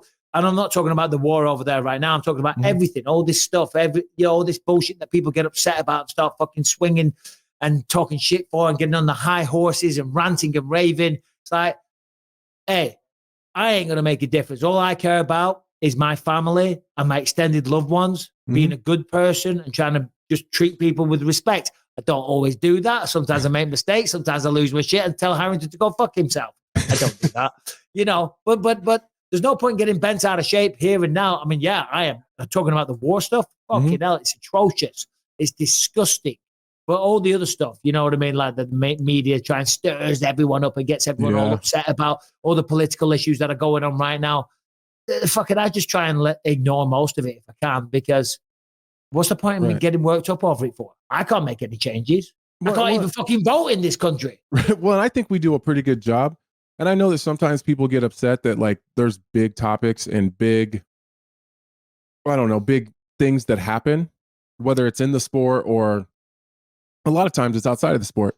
And I see it all. And they're like, you guys aren't talking about this. You're not talking about that. Sometimes that, just so you guys know, a lot of times that's on purpose. Like we don't do that because this isn't always the place for that. Right now, we're not getting political. We're not picking a side. We're telling you that we don't like seeing the people human element. Yeah, we're talking about the human element of it. We don't like seeing women and children and innocent people die. And I think that's okay to say, but we're not picking a side. We're not choosing. We're not trying to dismiss one group of people over the other. We're on the very human level. We don't like seeing innocent people die. That said, and you're right. That said, though, I would love to hear Brian's, because I know you follow this stuff very closely, Brian. I would love to hear not a take on it, but what are your just general thoughts on what we're saying here? I mean, you guys just said it, like I don't want to be, first, I don't want it to happen, right? Like people going blowing up babies and shit. And secondly, if it does happen, I don't want it shoved in my face the way it has been, like it does damage to you psychologically. I think just being able to just see toasted kids, Mm-hmm. Yeah, I was going to let you finish your point. I mean, but to be fair, on the flip side of that, of the exposure, us getting exposed to it on a daily basis, I guess that does raise awareness, because if we're not conscious of it, then stuff like that can just continue to I agree happen. with that. Suffering continues. I get that we don't want to see it, but I guess on the flip side of it, just looking as a devil's avocado type situation. Sure. Well, it's humanizing it instead of being like, oh, there's a war over there. Yeah. There's an important thing that I don't think people are really put into the equation here is the information's too easy to see. And there are people that, up until you get to a certain age or life experience, you don't have the mental facilities to process this information. Like you see something and you just rage out. There's some people are not equipped at certain ages to learn certain things, I believe, and they are too early, and it's really making a polarized militant society. Oh no, it is, and it's, I agree with that. They were saying this morning, I think Biden said they have very real threats that there's going to be domestic terrorism because there's like an uprising. There's a lot of very, very angry people. You've seen the protests and the marches and the riots all happening all over the world, to be honest. You know what I mean? And these people are getting very, very angry. And when they see these images, if they are true, if they're doctored, it doesn't really matter. If people see those images, that's going to stir up real hatred and real motivation to get some kind of what they view as revenge. Yeah. I thought of this today. It's odd you bring this up. I thought of this today that for the longest time, I could never understand like how, like people that seen something, got so angry about it, wanted to do something about it here. But like, it kind of makes sense though. Like Brian is saying, like it's being shoved in your face over and over and over. Like, what if, you're turning the news on, Mike, and it's like every Caucasian guy with a beard and one eye, like every person that's like that, they're killing those people, like, and it's just nothing but people that look like you and are exactly like you just getting ravaged, like whether it's true, doctored or not, like you're going to feel a certain way about that, like and maybe it was my wife or one of her friends was like, well, what if they're just, what if you just seen a whole city of people that were just half white and half black getting murdered because they're half white and half black? Like, fuck, I'd be really pissed about that. Like, yeah. So sorry, I didn't mean to interrupt. No, I think that's how they look at it. It's the same thing, And there's so many passionate people on either side. You know what I mean? I'm doing a good job. I'm not trying to upset anybody. You know what I mean? I'm trying to stay as vanilla as possible because I don't know the history of it all. Right. You know what I mean? Again, very surface level knowledge, not to a point where I'm willing to condemn either side. I do know sending 2,200 rockets into Israel probably wasn't a good thing, and they're going to respond, which they are doing. And now there's innocent people dying over there, going in and shooting people at a rave. That's up. Going in and saying 1 million people have to evacuate in a day. That's an impossibility. So innocent people are going to die there. But again, and you're seeing a bunch of people like Bilal Muhammad and a lot of Palestinians and support for Palestinians all over the world are fuming and upset and angry. But then you see it on the other side, people in Israel, they feel the exact same way. And it's such a explosive situation. And now we got the other aircraft carrier going in this morning. What was it? The Roosevelt? Was it Roosevelt? Not Roosevelt. Yeah, it's bad news. Eisenhower. SS Eisenhower, I think, went in this morning. Iran are going to get involved. China, it could escalate like crazy. You know, I was listening to Rogan talking about this. I was driving home Saturday. This'll float your boat, Brian. This is one for you there. And he said, yeah, I'm going crazy conspiracy theory here. Forget who he was talking to, but it was kind of interesting. He said, you know, the way Biden rushed out of Afghanistan, the way that they did, right? And they left, what was it, $50 million worth, or $500 million worth. Left a lot of heavy equipment. Right. Weapons, tanks, That's guns, what I meant. explosives. Yeah. He's Planes. like, you got to think a conspiracy theorist would think that they did that on purpose. I do. Because, of course, they're going to start using that shit. And then that gives them a reason to go back in and level the entire fucking area. Well, their and I was like, I don't know if I believe that, but I was like, wow. Take. Yeah. Well, their reasoning, not a long stretch. When they left all that shit, they were like, well, they don't have the maintenance structure to maintain it. So it's just going to fall apart on them. And it's like, these motherfuckers been building guns in caves for the last 25 years, kicking your ass. How long does it take for a tank to just fall apart? That's what I'm saying. 100 years? It takes 200 years for a bottle of Coke to biodegrade. I would say that a tank takes a little bit longer. And these they're beating Russians, they're beating Americans, they're living in caves. They'll figure it out. Been kicking our ass for 20 years. I just hate how we're always like, no, they're too stupid. They won't figure it out. No, the fuck they're not. They're fucking smart. God. They're figuring it out. Yeah. So anyway, I just real quick. You haven't had a say yet. Go on, Harrington, please. I think I figured out the solution. Oh, Harrington's got it. Okay. Drum roll, everybody. The old ways are the best ways, right? Forget all this battle, forget all this war, all these innocents dying. Blindfold boxing, Harrington versus Bilal Muhammad versus Natan Levy. Do it at 165. Winner gets the Holy Land. Your best all the guy marbles. versus my best guy. Both world-class fighters. I bet you. Or just give me the best of each side. Do one-on-one and just settle it once and for all. Worst take. I'm shaking my head because my neck hurts. I'm rolling my neck. But that would be actually a pretty good graphic of how my brain feels inside here. And you say that, it's like I've just been cracked up my I really thought you were going to have a good idea. Yeah. Why? A hot political take.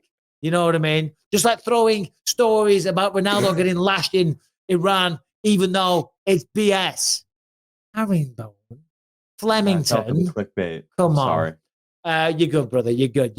Okay, today's episode is sponsored by Fitbod. Fitbod is the smart workout app right there on your phone. Okay, you go to the gym, you're hitting a plateau, you're bored, you don't know what to do, you're lacking imagination, you're sick of the same old routines. That is where Fitbod comes in, because it creates a custom dynamic exercise program based upon your goals, your experience, and your equipment.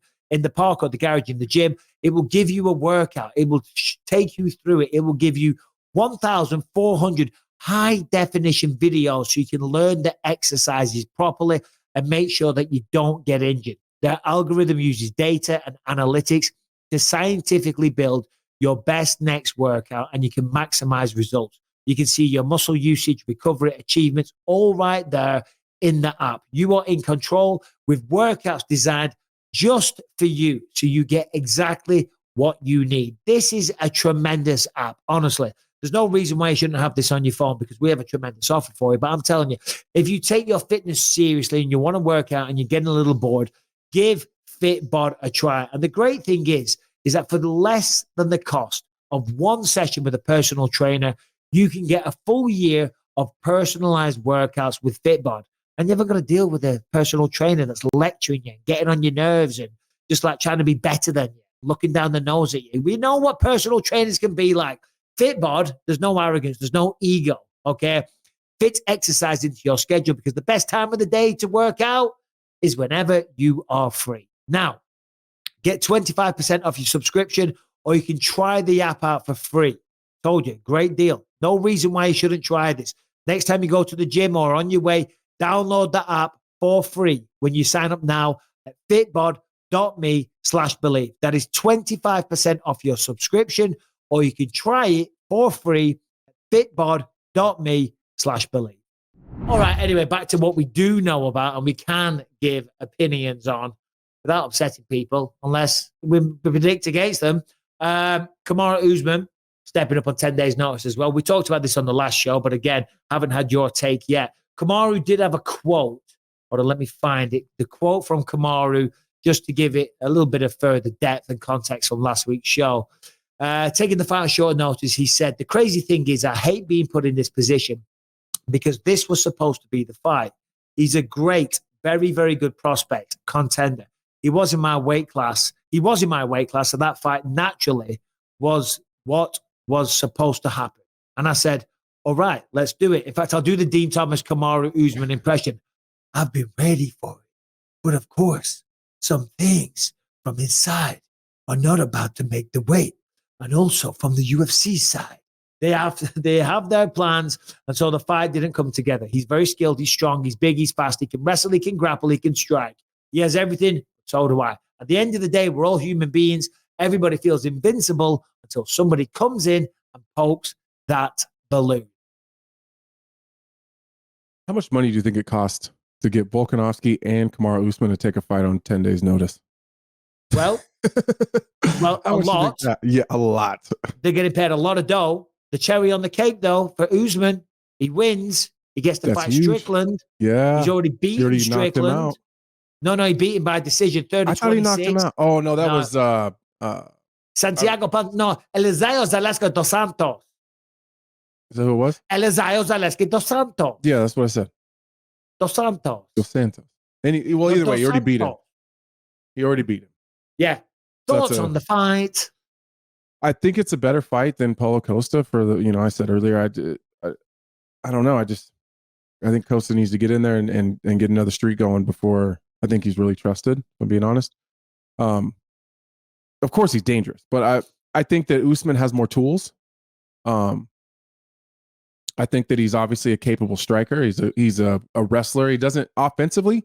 I don't know how many takedowns Usman's going to shoot because towards the end of this last part of his career, he hasn't shot a lot of takedowns because I think some of it's his knees. I think some of it's just his style and the way he's aged and his style has progressed. He just hasn't been shooting a lot. He's very good on the fence. He's done a good job, especially with Masvidal in that first fight, really using the fence to his advantage. So I think defensively, though, I think he can do some magical things with Khamzat. I would probably give Khamzat the striking advantage, but in terms of like experience, figuring out how to break people down at a super high level in really tough competitive fights, I think Usman is a long ways ahead of Khamzat. I think Khamzat's probably got the power advantage. But if we one thing I always have to look, here's what happens. Sometimes I start looking at these matchups and I start looking at like one guy is like way ahead of the other in a lot of areas. So then what I'll try to do is go to like common opponents so I can get like a more unbiased view of what their skill sets are, right? And then I go to Gilbert Burns, who's in there in a really, really razor close decision with Khamzat. And other than that first round, or that first part of the first round with Usman, Kamaru kind of pitched a shutout. It wasn't really competitive. No, he got dropped and hurt badly in round one, and then he got it together and dominated. And it was dominant performance after that. So I like it. I like the fight. I like it. I think I like the card better overall. I think it just creates. I mean, I like the Costa fight. I really did, and I feel like, because the question is about Kamaru is where is he at in his career? Right. Yeah. So I was going to say that I feel like Kamaru might have been a bit more dangerous because he's bigger. Sorry, pardon me. Costa could have been more dangerous because he probably hits harder. He's bigger. He was able to stop Romero's takedowns generally. So we would have seen a different kind of fight. But maybe not. Maybe I'm completely wrong. But the question is, Khamzat's 29. He's in the prime of his life. He's growing in stature. He's growing in confidence and momentum. And you're right. The Gilbert Burns thing, I said that last week. Totally agree. Usman's 36, lost his last two, looked slow. And by the way, not shitting on Usman, and I don't want to repeat myself from the last show, but he'd just been knocked out of Leon Edwards. So maybe that's why he was a little gun shy and a little bit cautious, you know what I mean? And couldn't get into his groove, Or is it his last shot, his last hurrah, goes out, tries to beat Hamzat because he knows he can beat Strickland, reinvent himself, two-weight division champion, make a couple of more $1 million with a solid defense, and then bow out, and he's all done, and that was a legendary career. I don't know. We don't know. I guess there's a lot of questions to answer both sides. Maybe it's a styles make fights kind of thing. Sorry to cut you off. No, you're good. I do it to you all the time. I think maybe sometimes we look at I think maybe there's a possibility here that it's just a styles make fights thing. Because if you kind of go back to kind of who we've seen Hamzat really dominate over, look at like Gerald Meerschaert, Kevin Holland, I think those are stylistic. Li Jingliang. I think stylistically those fights really favor him.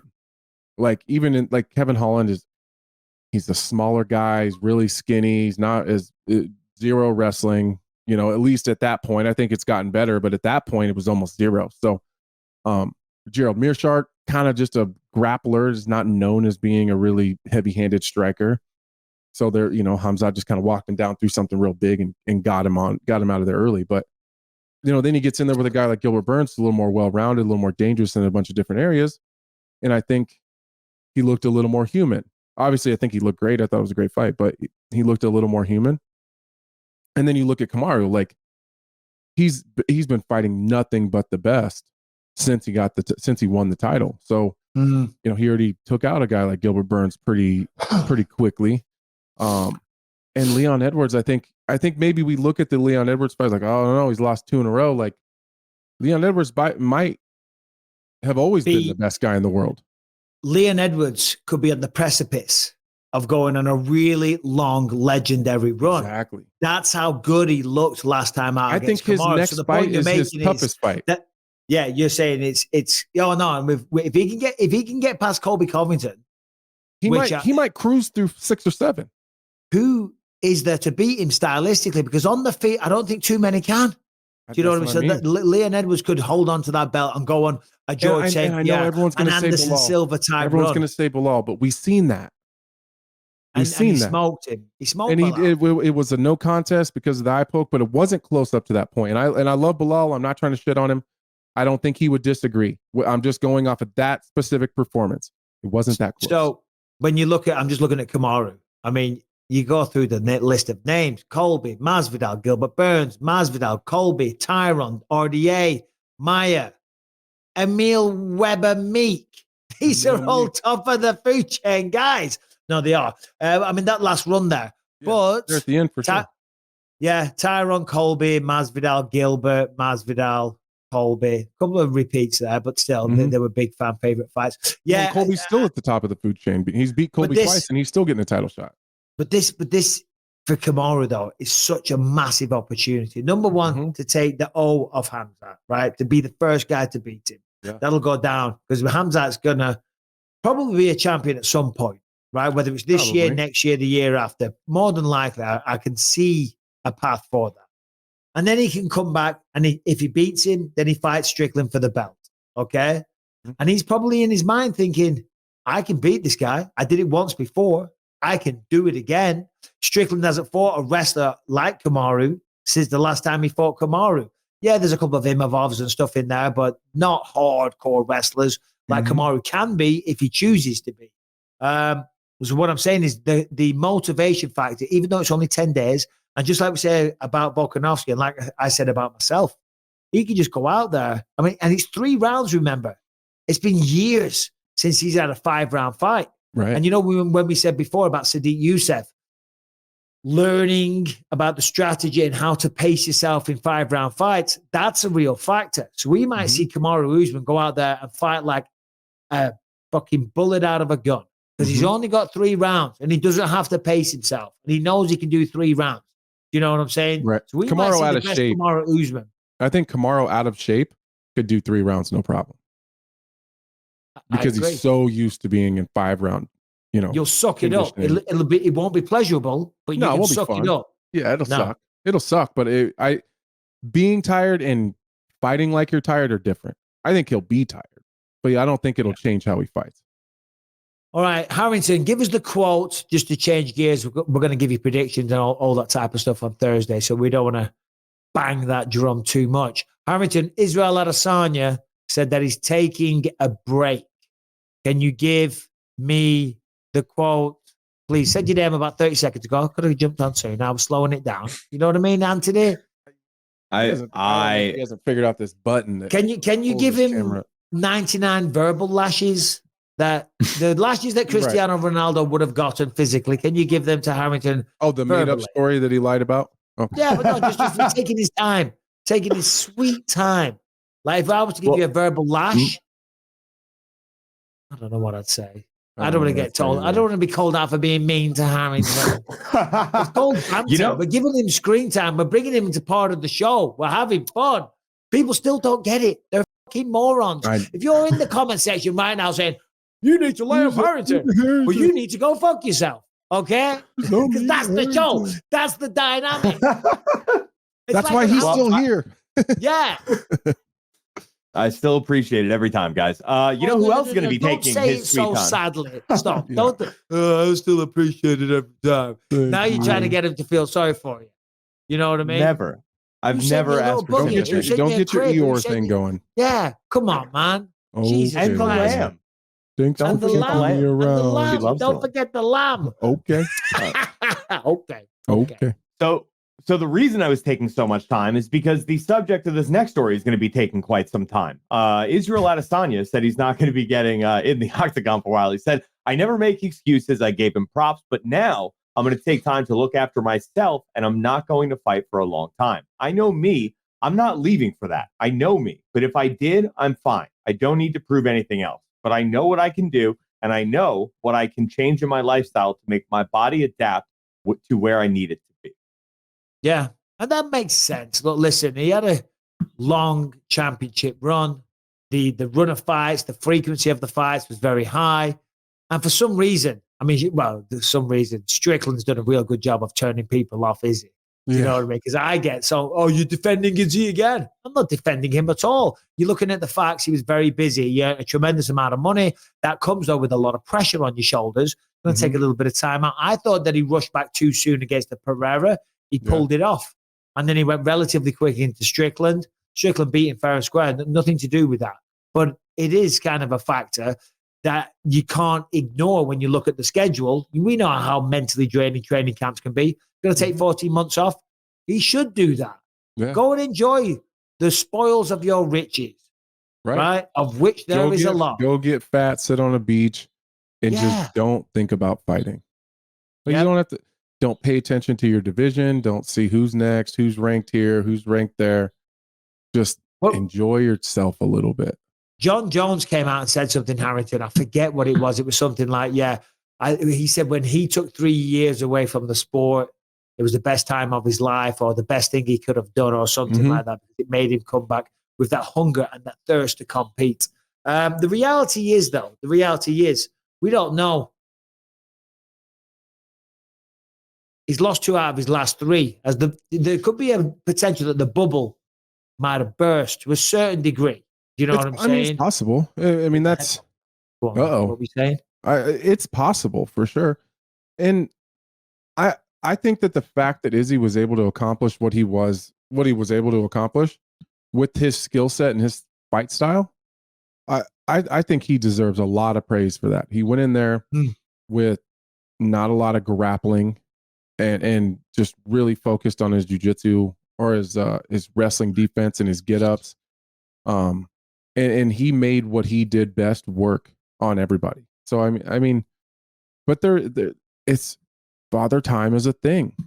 Like at that level, with those level of competitors, if you fall off even just a little bit, even if it's just because of your intense schedule or your body's wearing down or you're getting a little bit mentally fried and you're a little bit, I don't know, just ran over, it's going to show in your fights. It's going to show in your competitions. And I think that a break is what's best for him. I think that I suggested that right afterwards. Like, I think Izzy needs a break, and not just a break from fighting.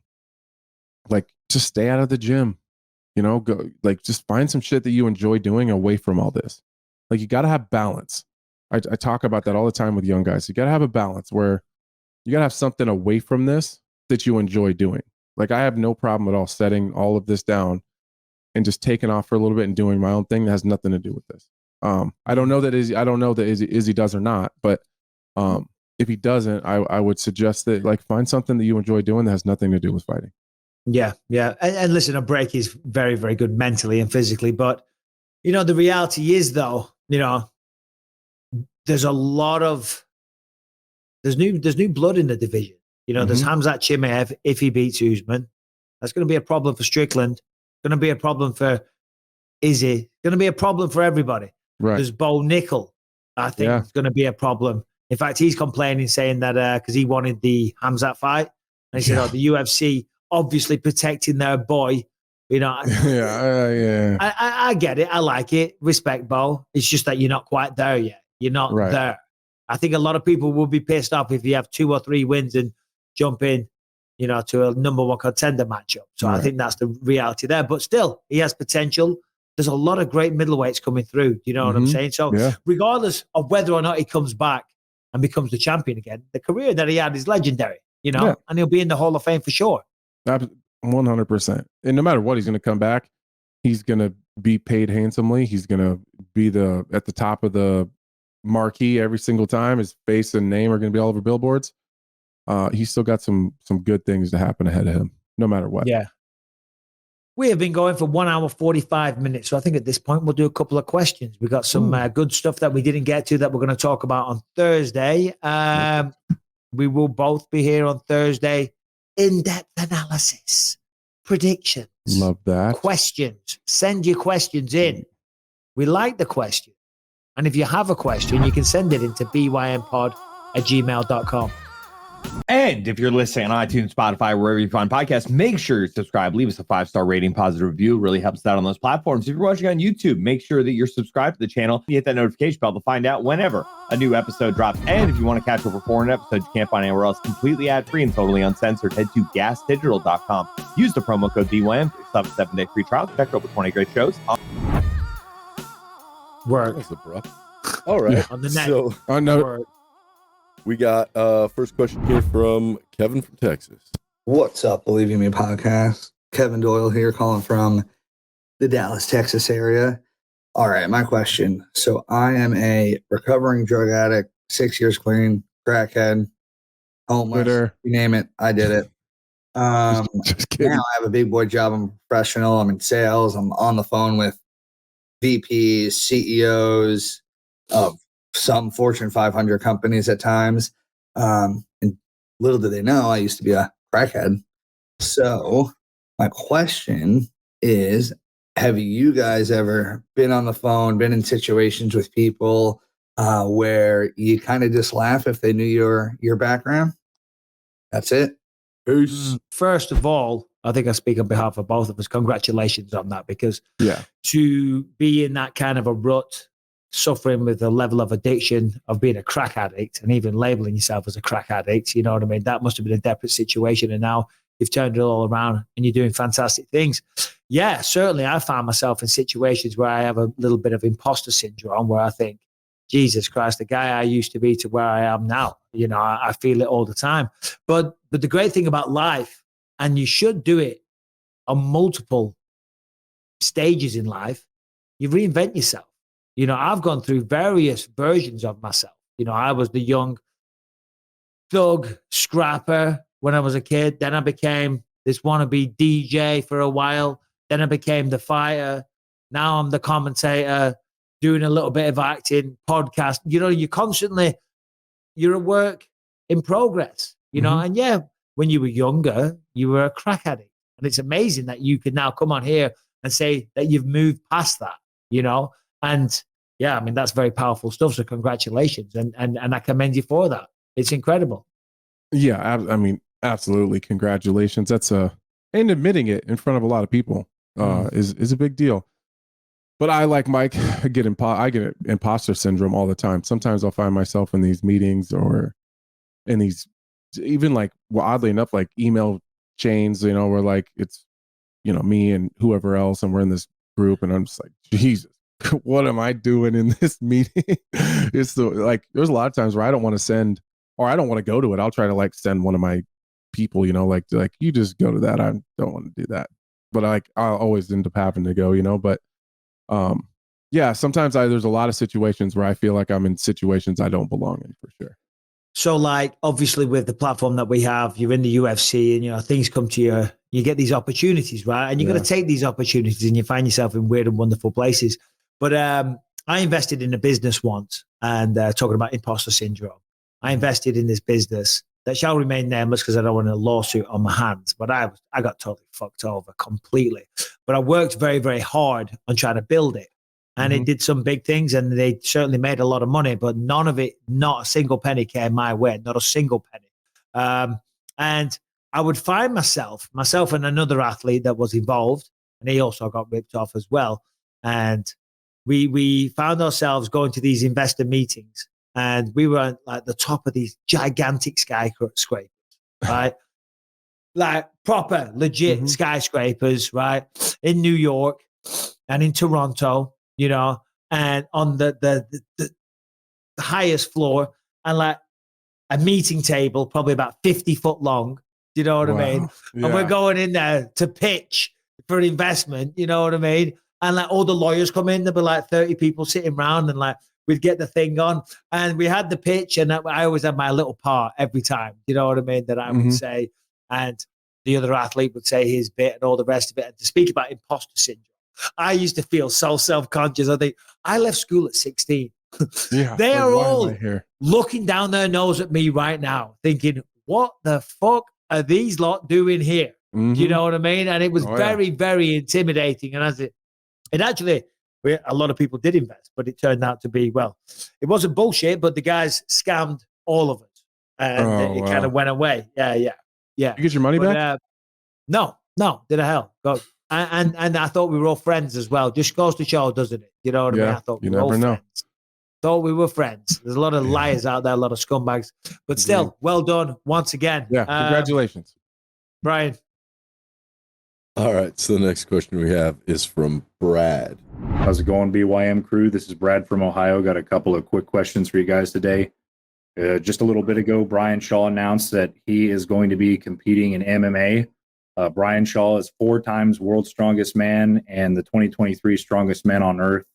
He just retired from the sport of strongman this year and was moving on in his life. And apparently now he's moving into MMA. He has no formal combat training of any kind, only strength training for like the past 20-ish years or so. I want to get your guys' thoughts on what do you think? What do you think of that? Obviously, it's going to have to be an open weight bout because Brian weighs over 400 pounds. He's already announced it's going to be open weight, so he's not making 265. So I want your guys' opinion on that. And then secondly, Anthony, what are your thoughts on going to Colorado and training Brian Shaw in jiu-jitsu? Would you do that? He was one of the strongest men that's ever lived. Would you be willing to go in there and teach him some jiu-jitsu for his upcoming fight? Keep up the great work, guys. Love the podcast. All right. First of all, Brian, can you bring up an image, please? Is it Ryan Shaw or Brian Shaw? I've never heard of this guy. He is a entire silverback gorilla. Yeah. I mean, there he is. Left. He's a very, very big man. But, huge. But as we know, it's not only about being the biggest and the strongest. And when you've done 20 years of strength work like he has, competing in those kind of competitions, he's not going to have the speed, he's not going to have the fluidity, he's not going to have the flexibility and all the rest of it. That said, if he gets his hands on you, he's going to pop your head off like a pimple. You know what I mean? He's going to squeeze and your head's going to explode like you squeeze a spot and the pus comes out. You know what I'm saying? But we saw Dustin Poirier with the mountain from Game of Thrones. We even saw Conor McGregor moving around with him. Just because you're big and strong like that, and the fact that he's coming in at 400 pounds and he's going to be competing against somebody else that weighs about that, it is going to be probably worse than what we saw at Misfits boxing. And I'm sorry to say that, Brian Shaw. We're not going to see technicality, but there will be a certain fixation because of the size and the strength and the weight of these men, so that will make it kind of watchable. And you'll see 2 big guys swinging and throwing, right? There was that one guy, though, Maurice Pudzianowski. I was going to get to I was going to go there. Mariusz Pudzianowski. So he was in KSW and he was the world's strongest man. I used to watch him back in the day. And he's won a few fights. He fought a good friend of mine, Jay Silva. I think they fought twice. I remember Jay Silva. Yeah. No, he's a buddy of mine. We still speak all the time. He lives around here. Oh, nice. Shout out Jay Silver. So I think Jay fought him twice. I think he got robbed, if I'm not mistaken. I think he lost, but from what I saw, he should have won. But that was in KSW, and he was the belle of the ball. He was the main man. You know what I'm saying? Yeah. Wasn't exactly challenging. But Volkanovski for the pound-for-pound title. Yeah, I think that Mariusz Pudzianowski is about half the size of Brian Shaw. Maybe not half, but he's not nearly as big. He's definitely shorter and not nearly as heavy, I would imagine. So I feel like he probably moves a little better and slower or smoother. Either way, I'm down to watch it though. I would love to watch two 400-pound monsters fight, and I would jump at the opportunity to do a little bit of jiu-jitsu with Brian Shaw. I've been watching that guy just kind of on social media. I'm not a huge bodybuilding fan, but like I think what they do is extremely impressive, just that they can get the human body to move the type of weight and do it the way that they do it. So I'd totally be down for that. Yeah, no, the strongman thing. I mean, there's a tremendous amount of discipline and hard work that goes into that. I used to train at one of those gyms back. They're not passing any USADA tests, so they have to wait till after January. They are not passing any USADA tests. Let's be honest. But although they do some kind of testing in some strongman competitions, I think so. and in some bodybuilding competitions, even though the majority of them all claim to be natural. Okay. Yeah, all of them. But no, I used to train at a strongman gym when I lived back in Clitheroe in England, and it was in a town called Great Harwood. And it was like one of the next towns along. I used to ride my bike there as a warm-up, which is a terrible thing to do to go to a strength training session. Yeah. But still, I was younger. And we used to lift all the Atlas stones. And I loved it. It was really good. I enjoyed that kind of training. It was fun. So like what they do is a very, very hard thing, and they're incredibly strong. But it doesn't necessarily cross over to being an explosive, high-level mixed martial arts. But hey, God bless him. All the best. Good luck to him. Nothing against the guy. Just don't start talking about being the next fucking Volkanovski like Jake Paul does. Yeah, don't do that. We'll support you. I don't mind people testing themselves. That's great. I'm all for that. Yeah. But everyone should deserve to get punched in the face if they want to. Yes, they should. They should. We've got one more, Brian. So this isn't so much of a question, but I believe last episode we were talking about raves. And you wanted to see one, so our buddy Stone Thor sent one in. When I've been to a rave. Oh, that's awesome.